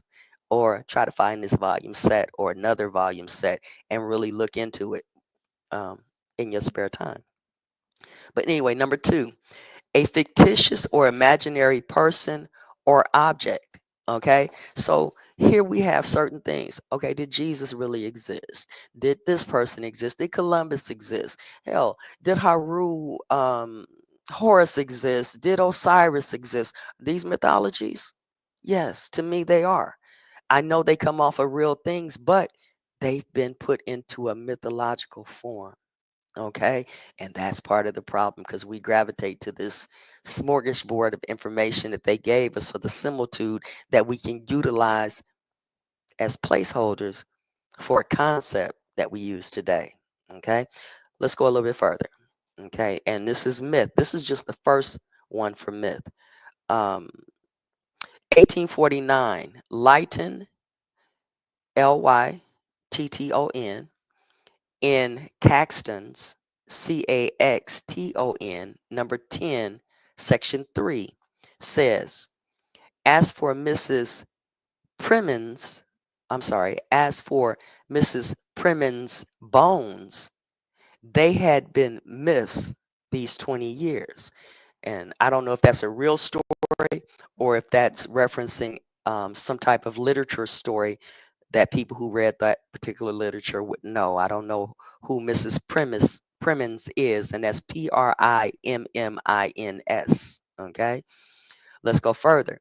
1874, Sayce, which is Sayce, in comparative philology, number 4, um, 165, it states the pronominal root is a philological myth. Okay. Pronominal root is a philological myth. Okay. 1880. This is places where it shows up in history. 1888. Times, the weekly edition, the 3rd of February, and then it's 9/3. Parliamentary control was a myth. Okay, and that concludes two. Number three, attributes and combinations. I think that's what they're saying right here. It says, as myth creating people, adjective, myth makers, myth making, da da da da da, let that alone. And then it references the word we started out with, mythistory, mythistory. Okay, okay, attribute and combination as myth creating people, myth making, myth maker, and it puts us right into mythistory. Okay, 1846, back to grout again, Greece, 111, number 75. The Athenian myth creators, the Athenian myth creators. These are things you could look up, and that's myth with an E on the end, like we first referenced. Okay. 1865, Tyler, Tylor, okay, not Lerlor, all vowels being interchangeable if you would. Um, on Early History of Man, number 11, 308, it says, the myth making power of the human mind. Remember, I said that what we do, and I'm not, trust me, I don't know shit, okay, but what we do, our mind categorizes stuff, okay? It nature does not operate in a vacuum, and our mind does the same thing. We start to categorize things. That's why y'all categorizing white folks over here and black folks over here, and the rich and the poor and the middle class, and the African and the islander and the mainlander, and the male and the female, and all these different things, because our mind does that as a part of humanity. I mean, it even goes back to your mysticism, which is close around these definitions, when it says man is mind, the universe is mental. Goes right back to those same things. Okay, let's continue. um where are we at? Myth creators. Okay. 1871, prime culture, or PRIM period CULT period 1, number 20, states that the earliest myth maker arose and flourished among more civilized nations. Now, here we are talking about how civilized we are, okay? How civilized we are, and how we civilized people, or they civilized us, or whatever. So, who was telling the myth in the midst of this? If we were the most civilized over here and we went and civilized the world, who brought the myth? Does it support the fact that people from other lands in distant places wrote shit and put it over here? Because Washington Irving told you they were the writers. When we look for shit, we find that they were the writers. The writers that were over here, we can't find. Where are they at from the 13, 14, 15, 16, 17, 1800s? No, we're getting Chaucer, Shakespeare. I'm trying to remember some of the names. Don or Donne, Boswell, different names like that. But what about the ones that were here? Okay, we're seeing right here that it's a possibility supporting what I'm looking at, that it was people from distant lands writing about stuff that they had heard about. And if you go back to the American Antiquarian Society, you'll find that some of those things, some of those stories that they heard about were from ship captains, sea captains, when they docked on the shore. What's going on? That's how we get our news. And some of that shit may be a bunch of bullshit, okay? Or misinterpreted to sensationalize the masses. I mean, think about it. And like I said, I'm not well versed in this shit. I was scared as hell of literature, um, until I realized that I would have got an A if I would have been there every day, but that wasn't my fault. Or if I wouldn't have been late every day, I would have got an A, but I ended up getting a C. But I was afraid of literature. I might give a shit, about certain things. Um, shit, forgetting my damn point. Um, uh, hmm, damn, I forgot my point. Myth making, myth making, myth making. There it is. Henry Beecher Stowe, um, Uncle Tom's Cabin and stuff like that. Remember, this whole story about what was going on in slavery didn't come out, didn't hit the didn't get any traction until that particular book came out. Okay, let's continue. Um, where are we? Where are we? I put the book down, so I got to find my place again. Okay, yes, the quote was that the earliest myth maker arose and flourished among more civilized nations. 1874, H.R. Reynolds. I guess this is on John the Baptist, number 274, section 274. The myth creating tendencies of the age. Are they talking about, well, not John the Baptist, it says John Baptist, but are they talking about the biblical text? Myth making of the age, okay? 1784, okay? Um, Second reference, it has a cross here, and I don't know what the cross means in front of it for this book, but it has an observation, a variant of, now this is crazy. Check this out, y'all. Variation of METHE. Now METH, isn't that the word we use for meth? So is myth a drug for the masses? Never mind. Let's continue to read. This one it says gentle period, and then this cross reference to 1320 for R Brune. Brune is BRUNNE in MEDIT period. So I'm thinking that's Mediterranean 156. And this is spelled in a different dialect. So it's Somiki and Somibi. Somiki Samaki. I don't know. Um, so I'm gonna spell it. I'm gonna spell this one. Okay. SOMEKE. Okay. So Miki or so make, and so I'm gonna spell this one for you. MY. I hate to tell you this is a T because it's not actually a T. It is the letter. It's the O P B combination of a letter that is actually our T today. Okay. I can't do it on, I might be able to do it in the chat, but not on my computer. Let me see if I can find that letter for you guys. This letter right here. It's that letter right there. Okay. So, and that's the T sound. If you're on your phone and you hit your T and hold it, you should be able to see that letter pop up. So that's the letter that they're showing you, which is actually the T. And so the reference, if you would be so make and so myth. That's what they would be putting here from 1320. Then it says a maester to tray. I'm not sure what that means. It goes into 1450 Holland or Howlat, HOWLAT 693, and it quotes all war Merchelet to Miet Miki and myth.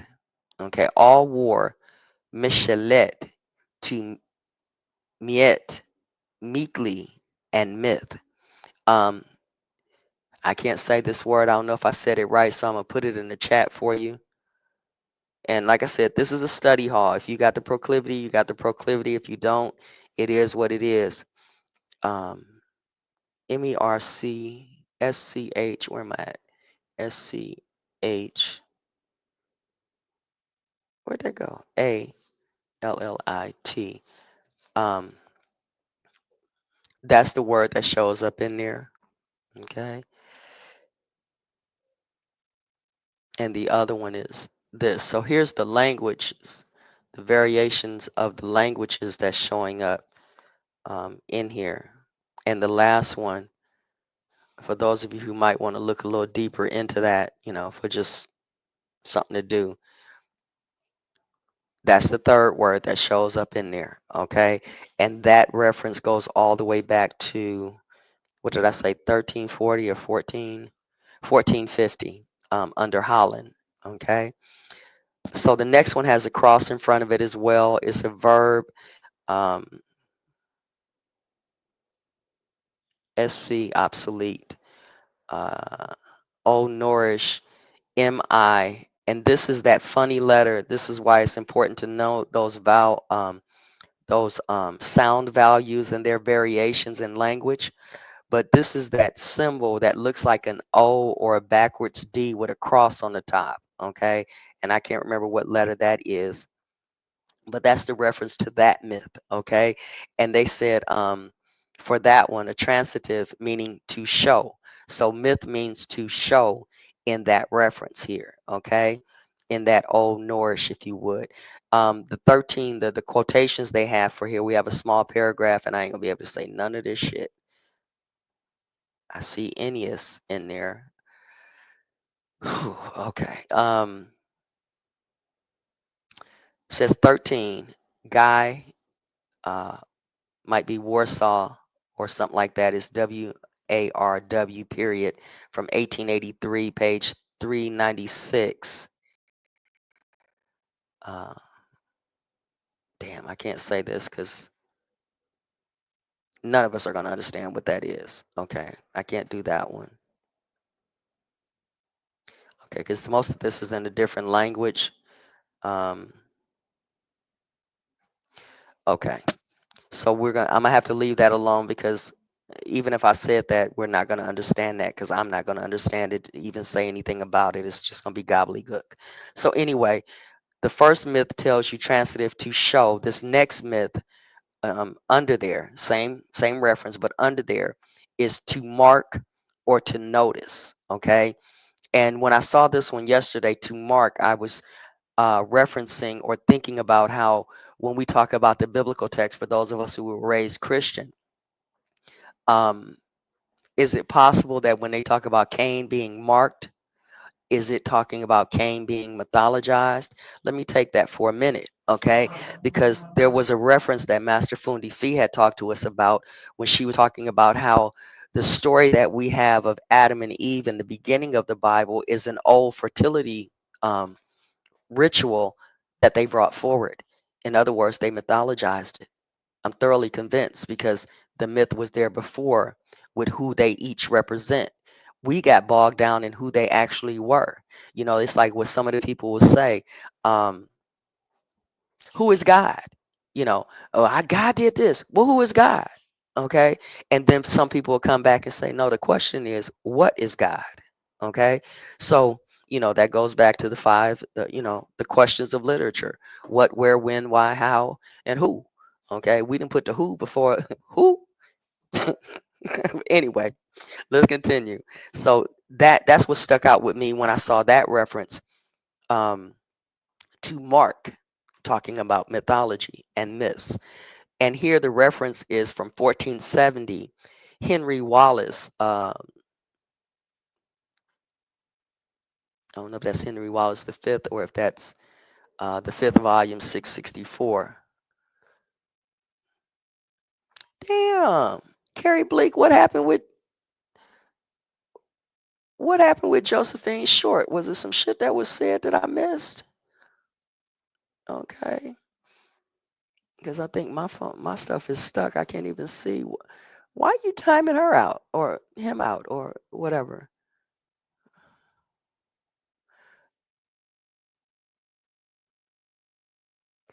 Um, I'm gonna have to look back at that and see if that was proper for that person to be timed out. What was said?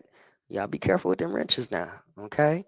It's for your protection, but it's also so people won't lose control. So up in here, okay. Let's go a little bit further.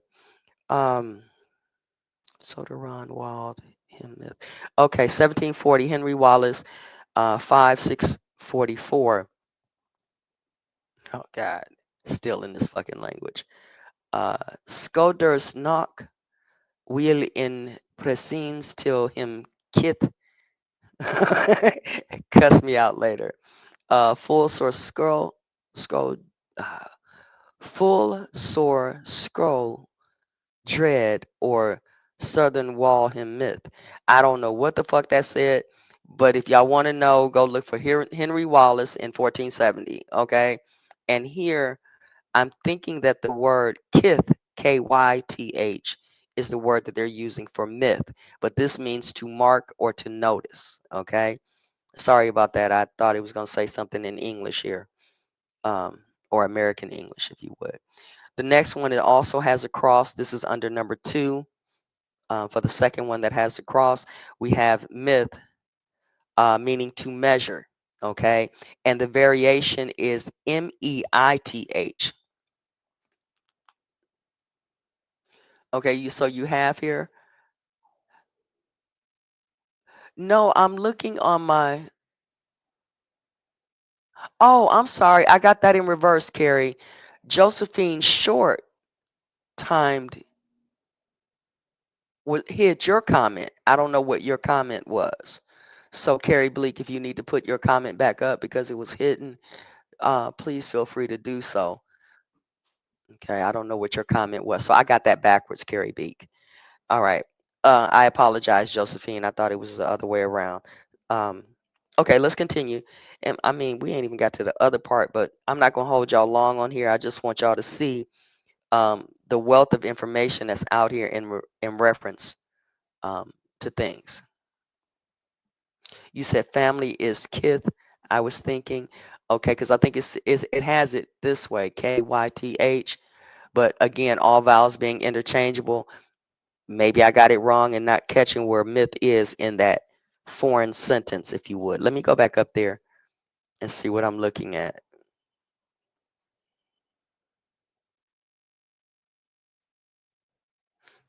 Okay, I see it. It's not kith because they do have the word myth in here.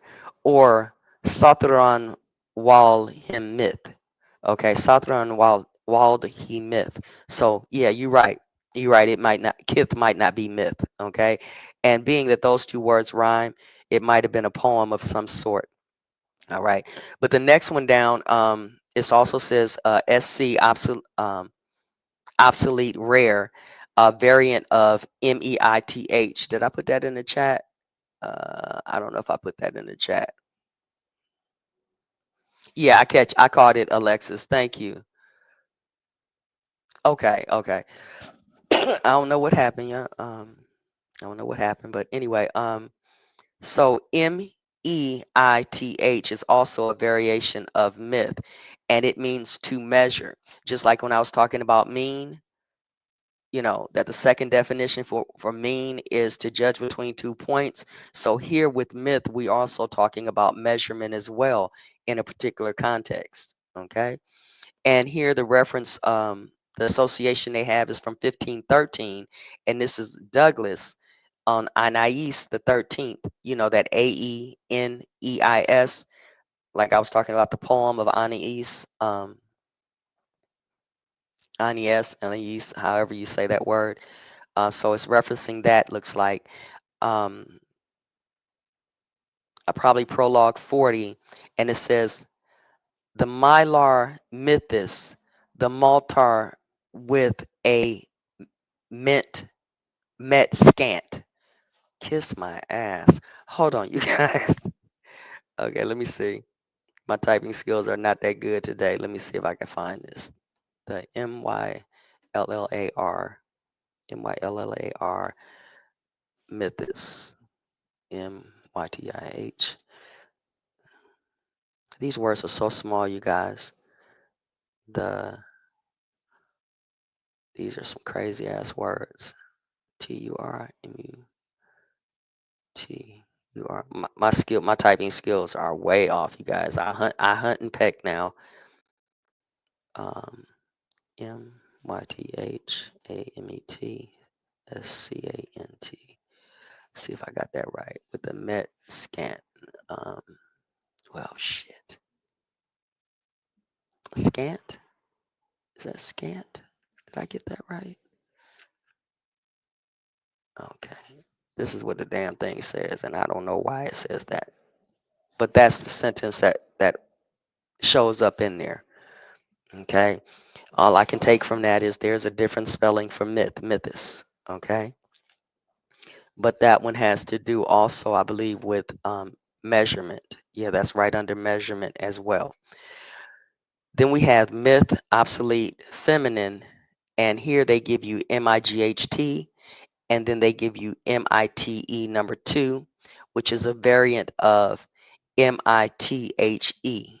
Okay. Um, and just with that,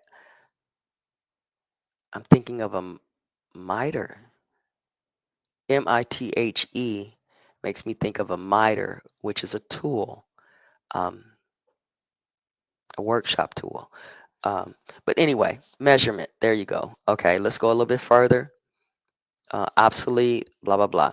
Then we have mither, variation of MOIDER, um, a verb dialogue or something like that, a verb DIAL. Y'all, I'm not well versed in any of this. I just think it's interesting, okay, to push it forward. So basically, all of that is what's in this dictionary on myth. So we found out it was to show, it was to measure, that people, you know, do myth making and all of this stuff, that it associates with myth history, direct relationship to that, that people have been talking about this probably for as far back as the 1400s.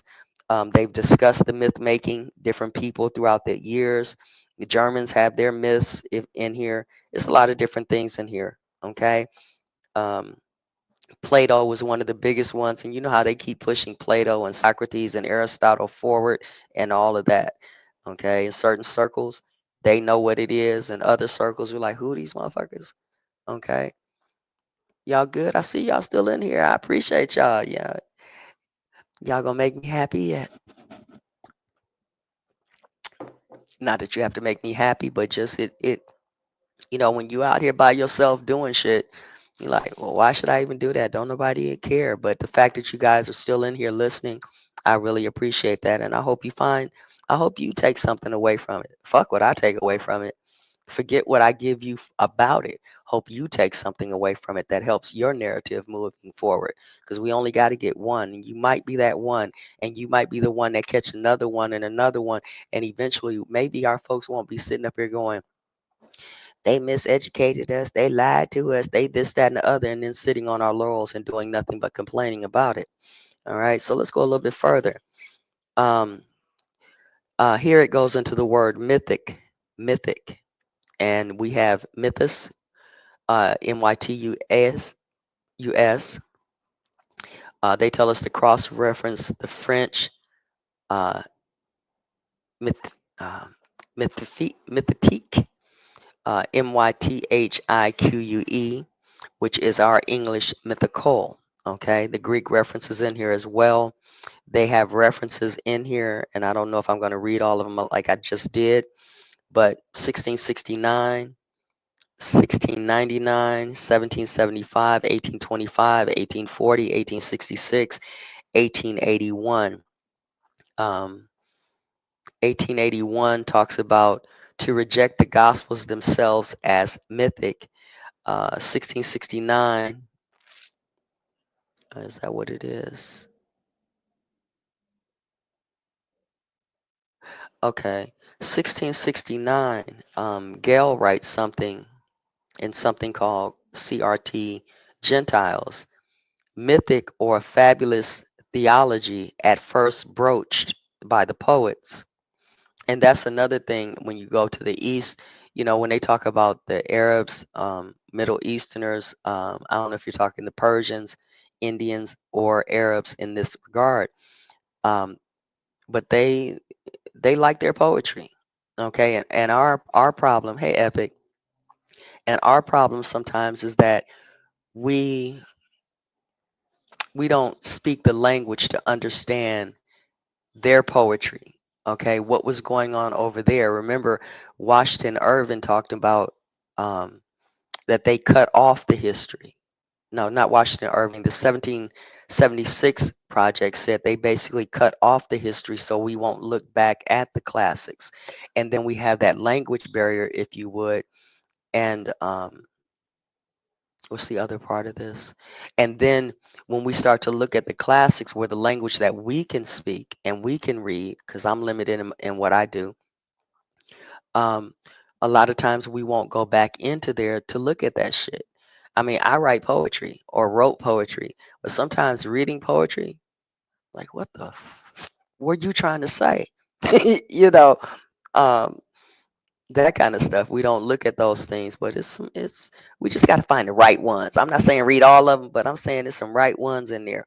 Because even let me take this for example, how there's this particular religious faction that basically mandated that anyone who wanted to get up in that pulpit and teach and preach and minister and all of that had to go to a university, right?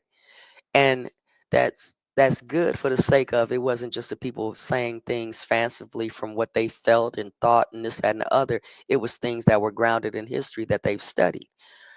Um,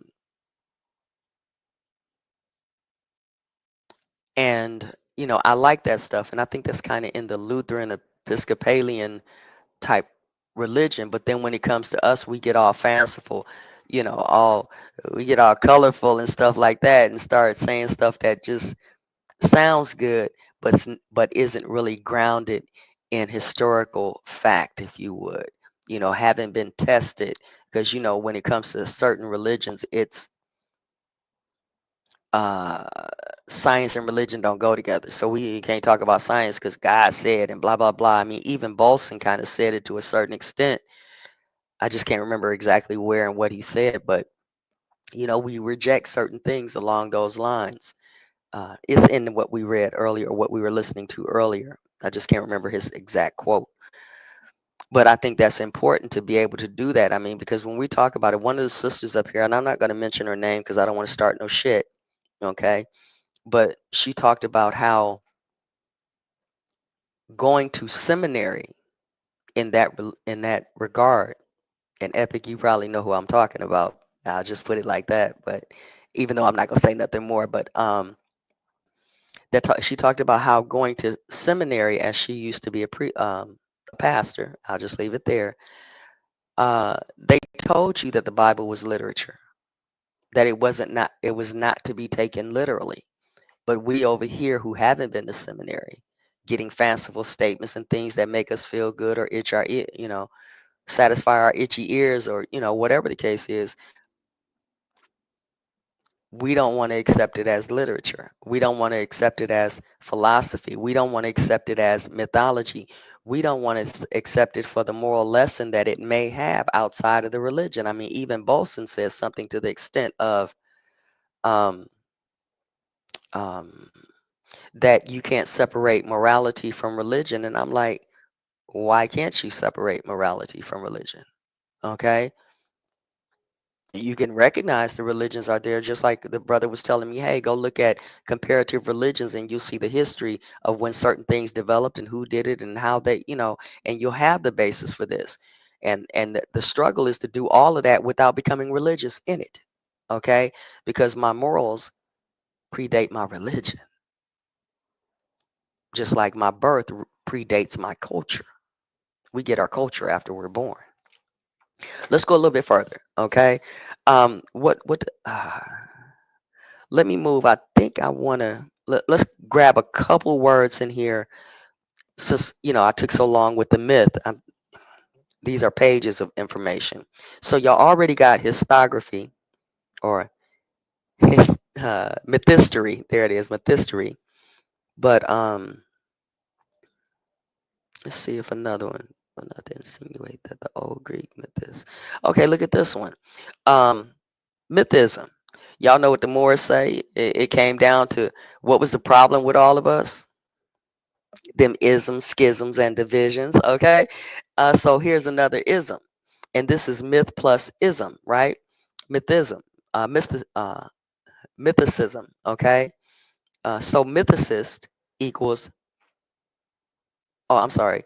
So mythist equals mythicist. Mythize verb. Mythicize verb equals um, mythicize verb.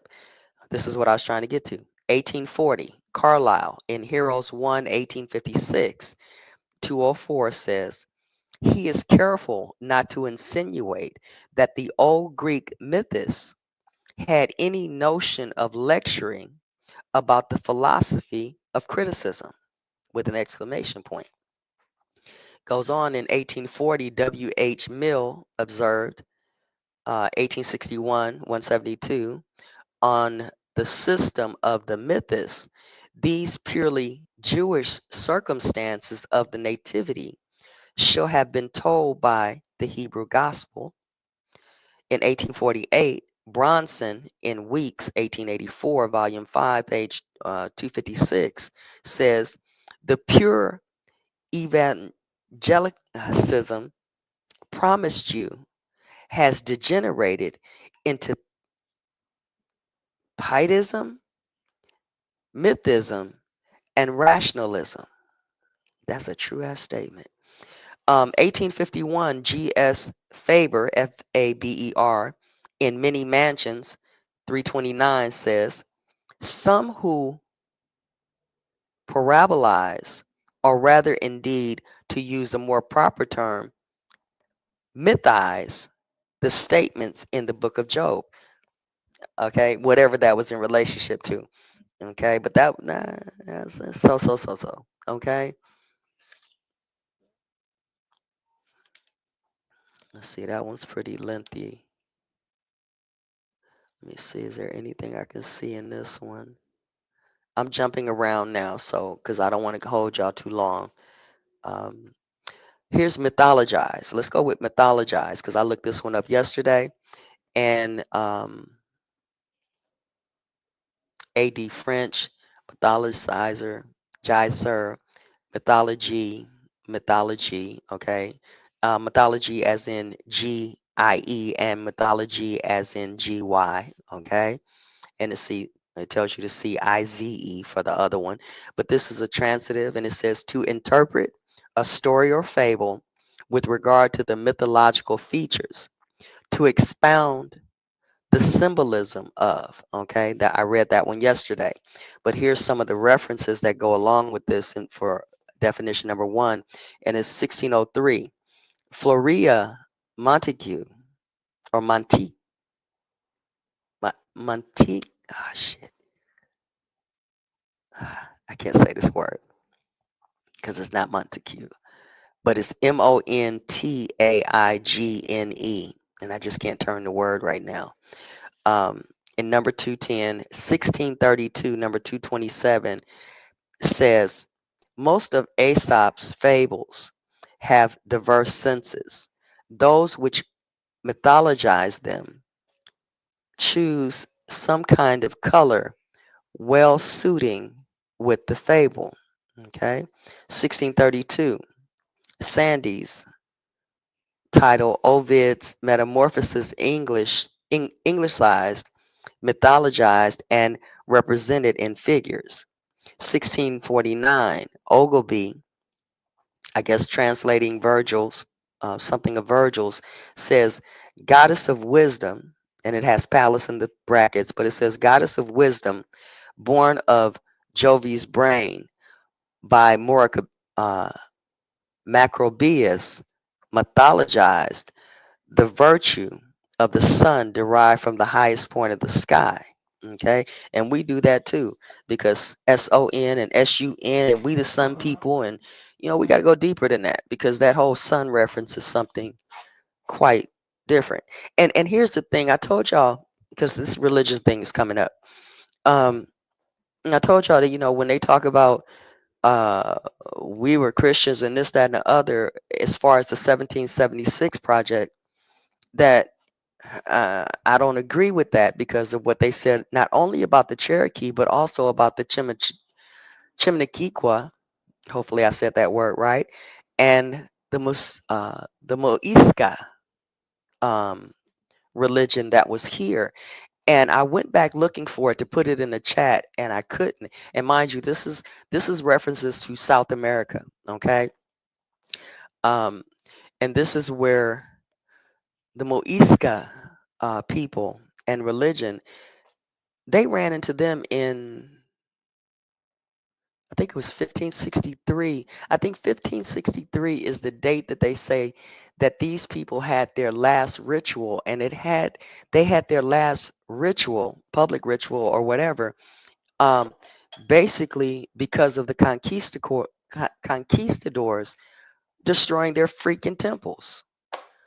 So for me, this only stands to reason that we had a moral system, like Bap and them are talking about. We had a government, we had a civilized society way before these people came over here. And I don't see why we still having this argument, because we got to get back past that to find out what the hell happened beforehand. Okay?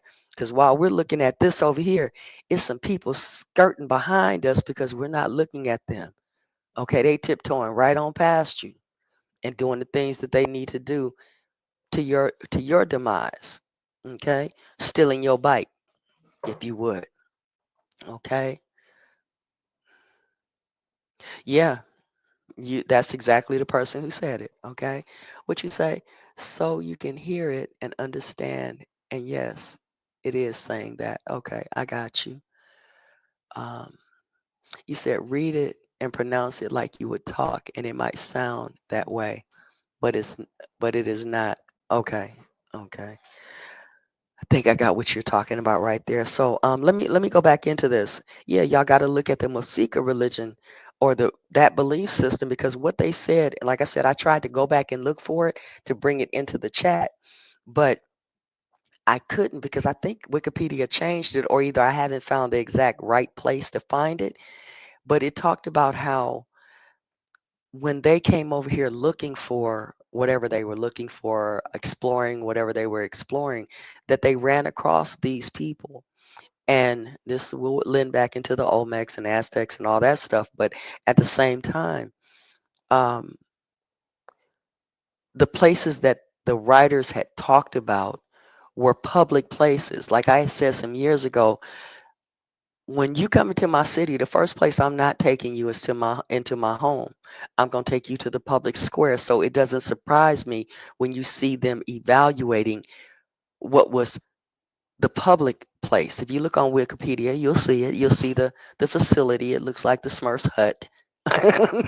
Just leave that alone. But anyway, um,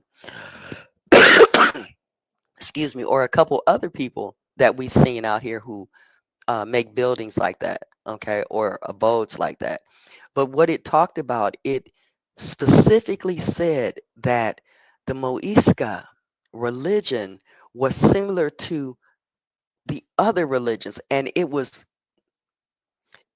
Mithra, Jesus, and I don't know all of them, Zoroaster, a bunch of these other religions that we look to the east, the ancient east to look to. It said it was already here before any of this got here. That was something that they remarked upon. Okay, so it's not like they came over here and indoctrinated us. It's more so possibly along the lines of what possibly BAP and them are going to be talking about, and what other people have been talking about, and saying that our people went from here to colonize over there. That our story of slavery, if you would, was told in reverse. While we're arguing about who came on a slave ship from over there to over here, we're not talking about who went from over here to over there. And that's another way that we're hiding information from people. Okay? Because you don't think it's important, because you don't want us to look at the elephant in the room. You just want us, don't laugh on trees, to catch elephant shit. Patrice know what I'm talking about. Okay. Leave the elephant shit alone. Okay. Folks cooking up elephant shit. But anyway, let's continue. Let's continue. Okay. Um, okay, what else do we have here? Yeah, so that's that sun, SON, SUN, we're the people of the sun, and all that shit. And yeah, when we talk about this, especially with the Moisca religion, when you look in there, or the Moisca people culture, if you would, when you look in there, it's the conquistadors that destroyed the temple of the sun and moon, according to what Wikipedia said. Now, y'all can do your research on that, but for me, it is what it is. Let's go into 1609. Here's another reference on the mythologized under Holland, AMM period Marcel, and then some other shit that comes up in here, Natalis. It says, Natalis comes of this fabulous narration, doeth mythologized in this manner. 1669, Gale in Gentiles, blah, blah, blah, talks about Noah and his three sons. This is what I referenced yesterday, where I saw Noah and his three sons divided the world. So did Saturn's, thus they mythologized. Okay. 1718. This is Freethinker number 88, something 13. It says, while the writer thus gravely mythologizes on so odd an adventure, just a quotation. Okay, here's one. 1753, Shuckford, History of the World Creation, preference or whatever. 1810, number 2, 324. They mythologized that five gods were now born: Osiris, Horus, Typhon, Isis, and Nepti.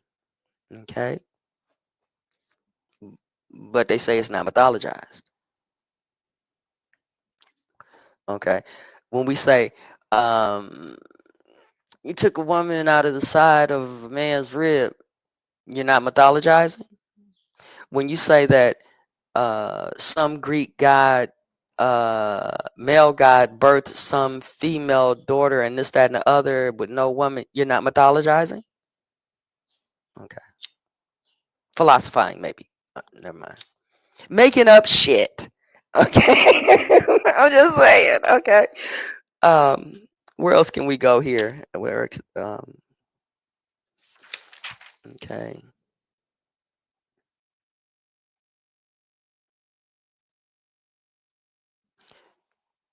Do I want to go mythology, mythos?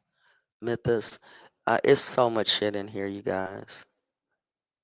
Just places to really jump off and go, okay, what were they talking about if you found something? Yeah. Okay. Let's stay out of the out of the lengthy part of it. Let me grab a few. Okay, a few that I see here. Um, let's shoot off a mythologizer,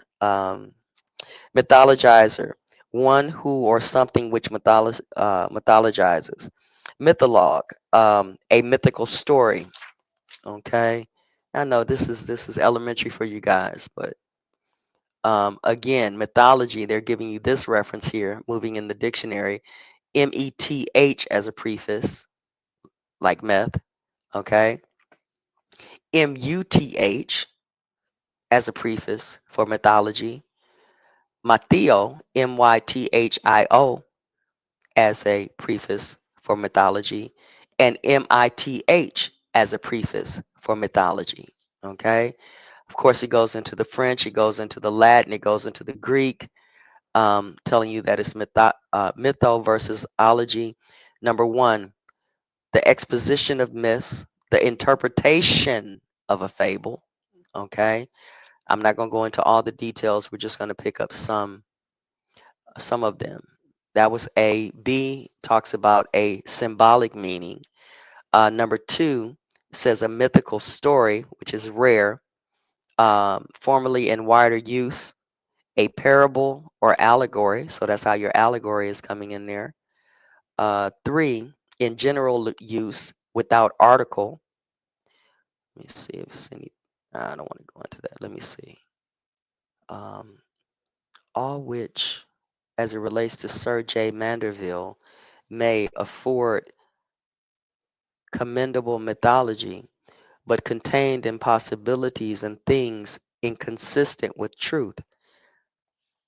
Okay, let me see that again. Where is that at? What is that falling under? In general use without article, and it's referencing, according to Sir T. Brown, looks like in pseudo episode number one, number 8, page 30 or something like that. All which, in relations to Sir John Manderville, may afford commendable mythology, but containeth impossibilities and things inconsistent with truth. So they were mythologizing about things again.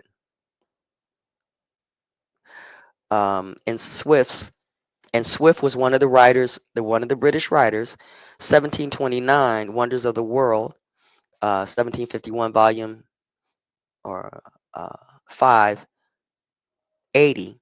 The heathen religion is mostly couched under mythology. Didn't they call y'all heathens? Okay. Okay. Number three, under mythology, a body of myths, especially that relating to a particular person or belonging to a to the religious literature or tradition of a country or people. Remember when we first read about myth, it did talk about a tradition, that this can fall up under a tradition. And if you just wanted to take the religious one, what was that about Korban in the Bible, where it talks about where they say Jesus is quoted, and I say Jesus, but let's just say it was the philosophers. Okay. Anyway, um, where Jesus is quoted as calling them, "Woe unto you, serpents and vipers, that you may clean the outside, but the inside is full of whatever he said it was full of in there." Um, but he talking about you making your traditions above men and stuff like that, when it should be the other way around, that your morals should trump your myth making, your storytelling, and your religion. I'll put it that way if y'all don't. Okay. Um, so it said the heathen religion is mostly couched under mythology. All right. Watch this.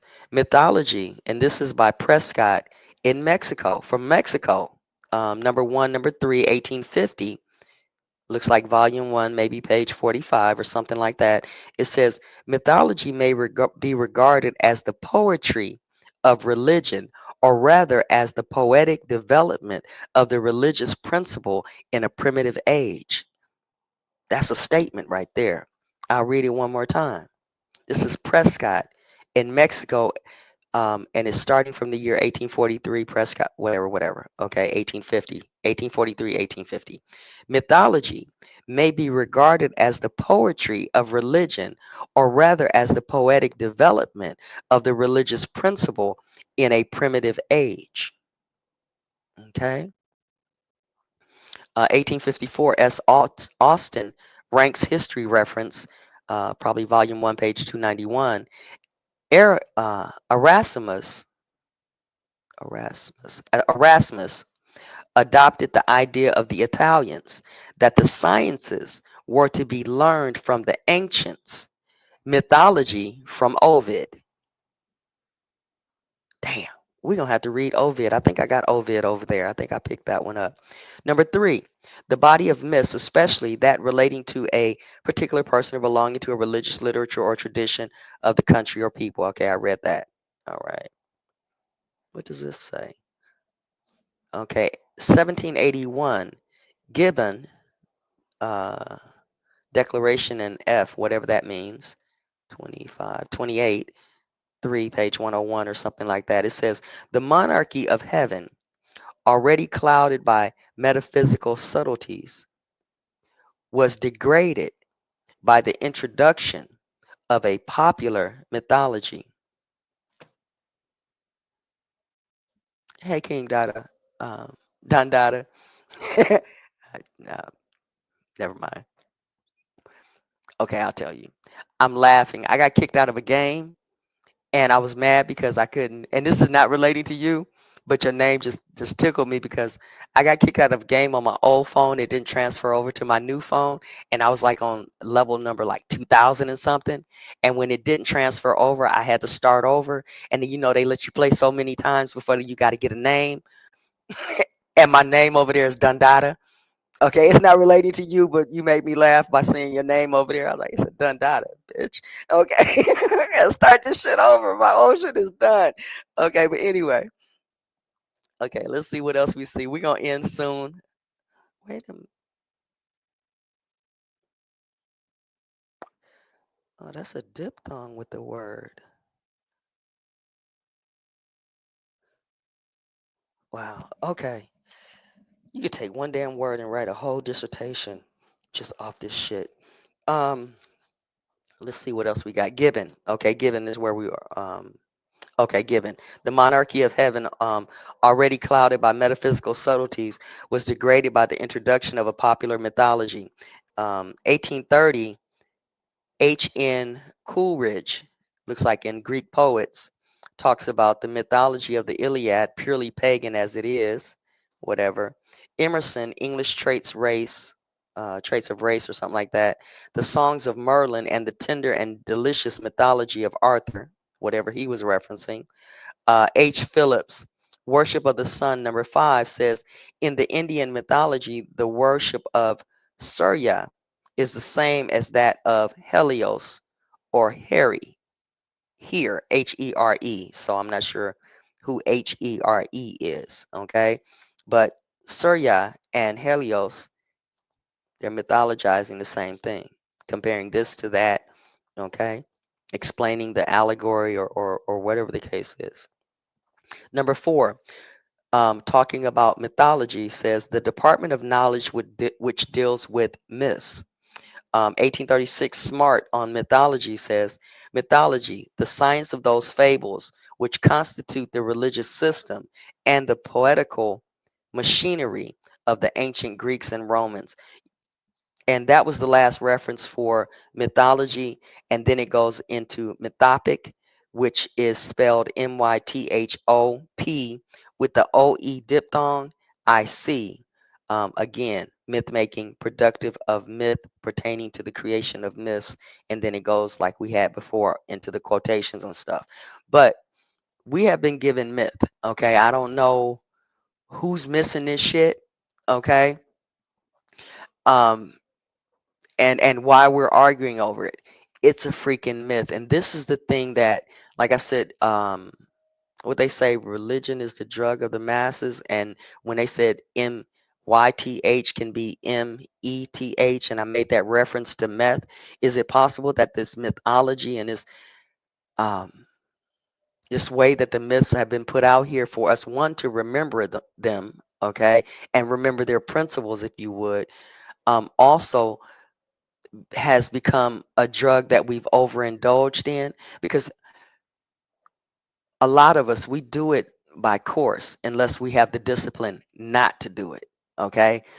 um when we don't know what's there, we put something there. For the poets, if you would, we would say things like, it's like yada yada, doing the comparisons. And now sometimes the comparison becomes the reality. Okay, like with Bolson talking about the immigrant, like Trump doing X, Y, and Z with the immigrant as it relates to the Japanese. Now we're looking at the Japanese and Trump when we should be looking at what we were looking at before, the immigration and immigration that has happened, our own immigration here, because there was references that I read that talked about people leaving from here and immigrating over there, okay, which means those are our lands too. That might be our lands too, but that's not my slavery also, okay. It doesn't necessarily mean that I'm a slave, was a slave, um, being enslaved, okay. And because at the very nature of the whole thing, just by being born you're in slavery. You're gonna have to work for something. You had to cry for a titty. You had to work to get to the breast. Okay. Yeah. We're a slave to something somewhere, but people want to give us this fear to create this narrative to allow the mythology to go so that they can steal it right out your pocket. All right. So family, I'm gonna close this book. I thank you guys for actually listening. I know it was a little tedious and stuff like that, and some of you may not have gotten anything new from it. But the one point that I want to bring out is like with this dictionary, we got to go deeper than surface level, because there's a history that goes with all of it, and there are nuances that we need to be able to look at to understand the threshold, not only the threshold of our own beliefs, but the threshold that when we start to talk in commonality with others in that area of philosophizing, analyzing with others, that we're able through knowledge, experience, and understanding based on the studies that we can have the right conversation without all the low level stuff that we do just as human beings, to let not their cream of the crop and their crime of the ages trump who we are. We are a powerful people. We've been a powerful people. And one of the things is for us to stand up like we're supposed to be. And that's where the education comes into into play, not the public education system that has done what they did and targeted the way that they targeted it, but our own irradiation, our own enlightenment. I told y'all I was ready to go, but I just thought of something. I wanted to read this, and I just thought this would be a perfect place to put it, and I didn't get a chance to get to it yesterday. So the problem with enlightenment, you guys should have saw me put it in the chat earlier that said reference the the problem with enlightenment. I want to read just a little bit of this because we've read it before, but I want you guys to hear this, okay? And then I'm going to be out of here, okay? Oh, and it sat on my book. All right, so this is from the Treaty of the Three Impostors, and it's from the book. It is called the Treatise of the Three Impostors and the Problem of Enlightenment. This is a new translation of the Traité des Trois. I can't say this word. Same, the problem. The Impostors. 1776 edition by Abraham Anderson. And if you remember this one, this is where they had a fanciful story on how this uh, treatise had been obtained at some war in some castle, and how someone stumbled across the person who had this, and they promised not to um, translate it, so they surmised it, read it and surmised it, and gave it back to the person. But what happens in here with this book, from what I found, is that that story is a story that they made up, almost like what Washington Irving made up about Knickerbocker, and or even what the Mormons make up about the Urim and the Thummim. Okay, either way. Um, but what happens is that when you start to look for this book, you find there have been multiple editions of the Treaty of the Three Impostors that developed after the first one. So I tried to go and find the closest one to the original, which is this one here, 1777 edition. Okay, but let me read these. I want to read at least two sections, and they're not lengthy sections. But check this out, y'all. Here it says,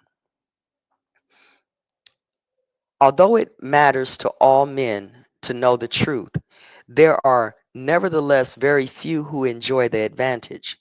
Some are incapable of searching it out by themselves, and others do not want to give themselves the trouble. One should therefore not be astonished that the world is filled with vain and ridiculous opinions.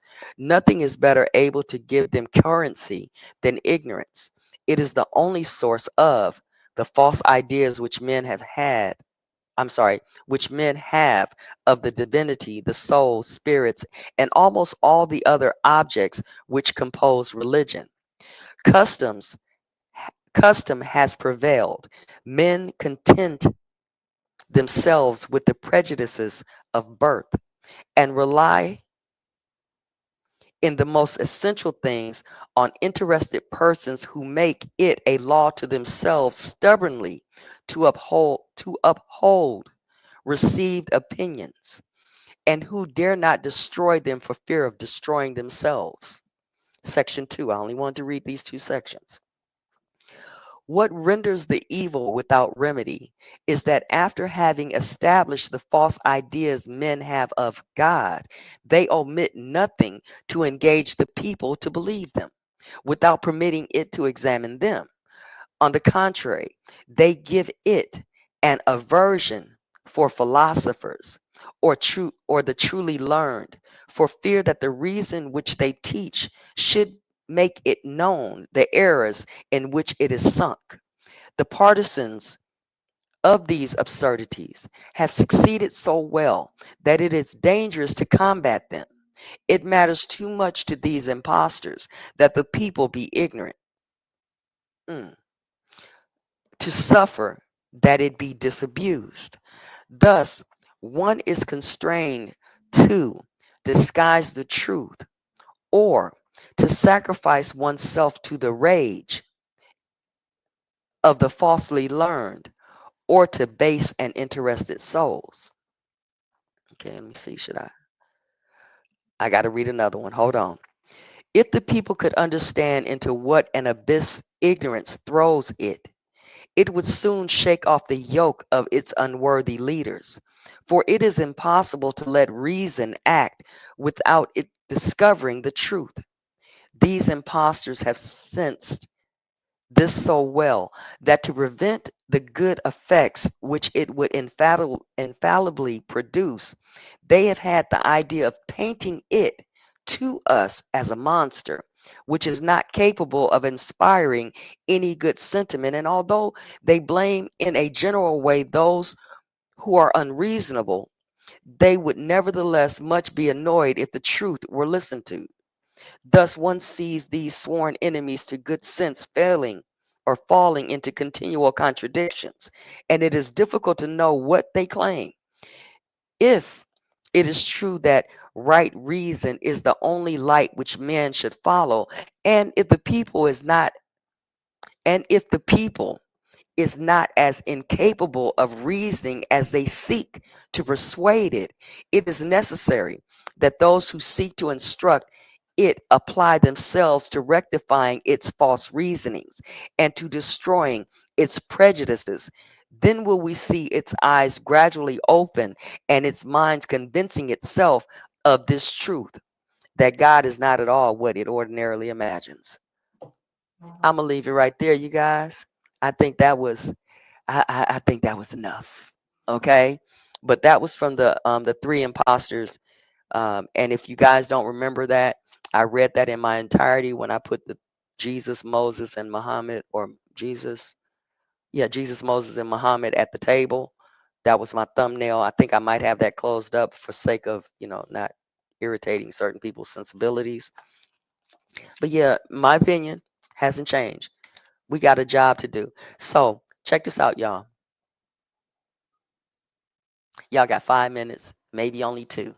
If y'all want me to open up this panel, put a one in the chat and I'll drop the link up in here and y'all can come and hash it out.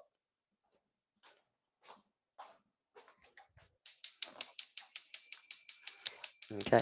Oh, I guess I should do the let me play some music thing in the meantime, huh? Okay. Okay. Let me do some music just in case y'all want to drop that. And you know what's gonna happen if I play the wrong music. So we just gonna do our intro. So you probably got about a minute and 49 seconds, okay, to let me know whether or not y'all want me to drop that link in. Because if not, I can definitely find something to do, and it is not a problem. All right. So y'all got about a minute and 49 seconds.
All right, family.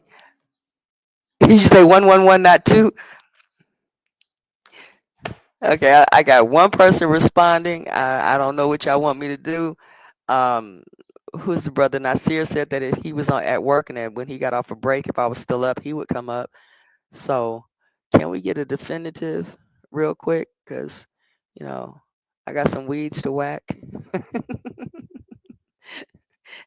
I got a line to put in my weed whacker that I have not put in for about a week, and them weeds are growing in certain parts of the yard, especially on the side of the house where the central air unit is. All right. So I see y'all. I don't see y'all putting in any ones or anything like that, and it's totally understandable. Okay, you can't now. Okay, not a problem. Um, about the coming of the new world order. Okay, the coming of the new world order. Was it called what you call that thing? Was it called what did you say up here? Where he referred to the was it did he mention this in there that you put up epic right there? Oh yeah, you said he referred to it as the law of the jungle. It is, okay? But we ain't got to be monkey swinging from a vine. I'm just saying, watch them rings that you grab a hold to. Some of them got monkey shit on them. The other ones got oil on them. Like I said the other day, just walk across. Just walk. Just like to go. Just walk across. Yeah, that part. Okay. Um, you say you're shy anyway. So am I. But you know what they say about us shy folks? We think too highly of ourselves. That's why we're shy. Um, and this is part of it, like me, just to put it out here, Carrie Beak, like I talked about me being up here reading. One of the reasons why I read stuff is because I know that other people are afraid to read. I know that some of our brothers are afraid to read out loud, and even possibly some of our sisters and young people. So I show that it can be done even if you stumble across it, okay? Because there has been some stumbling on my channel, okay? And then on the other side of that, I went to school. I took little college courses back in the day when my children were younger until my last daughter was born. And I never got a chance to do public speaking. But my public speaking came by way of my poetry. That's how I got in front of the public and was able to deal with stuff, you know, sitting in front of an audience. But do I get scared? Yeah. You know, people say that if you don't feel scared when you do something, then, you're probably looking at it wrong. I mean, even the most seasoned people get scared. And I'm just trying to hone out a skill so I can talk to people because there's been times in history, in my lifetime, if you would, that when it came to talking to administrators or business professionals, banks asking for loans, requesting monies that are owed, or whatever the case is, get scared to talk to them. Don't want to talk to them. Don't want to show up because you don't want to look stupid. And, it's one thing to look stupid and ignorant and fall under some of those things that people have put on us, and it's another thing to just not try and work through it. And so what I'm talking about here is just working through it. you know I have to put this out here as I'm thinking about this. As I said the other day, I really appreciate the people who have been out here putting information out here. I appreciate my ride or die. Okay. My Fontrice has been my ride or die for like 10, 12 years as far as me doing this. Okay. And she's helped me, and you guys have helped me. Um,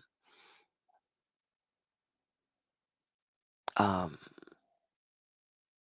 but not but, well, but to continue, the very fact that I have done this in many regards, a lot of you, just being honest with you, have kept me sane and kept me alive and kept me from suffering great amounts of depression as I was going through my 10-year battle. Okay. So, thank you to each and every one of you. And don't forget to thank other people because you never know what you're doing for them. When I first came online, talking online, it was back on Pal Talk. And for those who know that little bit of a story, I was up there on some Christian stuff, this, that, and the other, but it was for those people all across the country and world who didn't have anybody to talk to in the middle of the night, okay, who were going through some of the similar things that I may have been going through with nowhere to reach out to, no services in their area. Um, you couldn't talk to anybody about what was going on in your household or your mentality without possibly disrupting your household and your mentality, you know. So when it comes to us learning any of this stuff, yeah, it's the big things. We want to get from the starting point to the goal, but then it's all those little things in between, you know, the middle of the road, like playing chess. Oh, I can start the game. I know when the game ended, but my middle game is weak when it comes to chess. And so this is about practicing, um, practicing to become better at something. And I would like to see that. But you got to grab the attention of the masses. And then once you grab the attention of the masses, just keep doing the thing that you feel led to do. Um, and I'll just say with a good heart, because some people do things they're led to do with not so good a heart and it doesn't last. You know, I'm sitting here after all these years trying to get to 500 damn people. I remember when I had 5 people, and I remember when I was excited to have 20 people, and I remember putting up the post of thank you for having 100, and I've been stuck just below 500 right now. But something I'm doing is right, and I didn't have to go into battling with anybody, beefing with anybody to do it because I think that we're better than that. I think we get more, everybody's got their proclivities, everybody has their appetites, but there's people like me who want that information, who come on here for the information, not to be friends with everybody, not to buddy up, not to join a group, not to be counted among them or any of that, but some who just need to be motivated to keep on pushing, to keep their head up and keep searching for the greater things and recognizing the things that's not so great and changing that. And that's all I want to see. I want to see us utilize the 1776 project, not because Trump brought it and it was a political thing, but because it's needful to do. We need to help to re-educate our children, to give them the the fortitude, the gumption, the umption, um, to do the things that they might not like to do, like the great debaters, to do the things that they have to do so that they can do the things that they want to do. So, family, I'm gonna go ahead and get out of here. Like I said, I didn't see y'all talking about coming up here, but the conversation's gonna go on. I don't know where I'm gonna go after this. I got some books to look into and see if anything pops out that we can use. But I think I served the purpose that I wanted to serve today. Okay, to bring this back into the foreground of how necessary this is and how we can look back in history and see what was done. And now that we see what was done, we can move forward if you so choose to take this mission, 007. No, I'm just fucking with y'all. But anyway, peace, y'all. I'm out of here. Let me get this outro out. And I thank every last one of you guys for coming by name and those whose names didn't pop up in the chat or I don't know or whatever the case is. But I see the numbers have been pretty high today. And I really want to let y'all know that I really appreciate y'all for that because you guys motivate me that as long as you guys are interested in it, I'm interested in trying to be a vehicle that helps to get it there. Okay. So, family, love y'all. Y'all have a great day. Go on and get about y'all day. Do that shit that y'all got to do. Oh, and I forgot my other ride or die, Master Fundi Feet, because she helped me a lot too. All right. She helped me cut some of them corners that I didn't quite understand. Because if it wasn't for her on certain aspect, in certain arenas and certain things that she's done out here, I wouldn't have recognized some of the things that are being done on social media. And I would have still been looking for answers, answers outside that existed in me that I had overlooked. Okay. So shout out to Master Fee, Fundi, and the rest of you guys who are doing a good job out here about getting this information to the people and staying focused on what we need to do. So peace, family. I'm out. Gotta go. Bye bye. Something about an outro, right? Yeah, that part. Peace.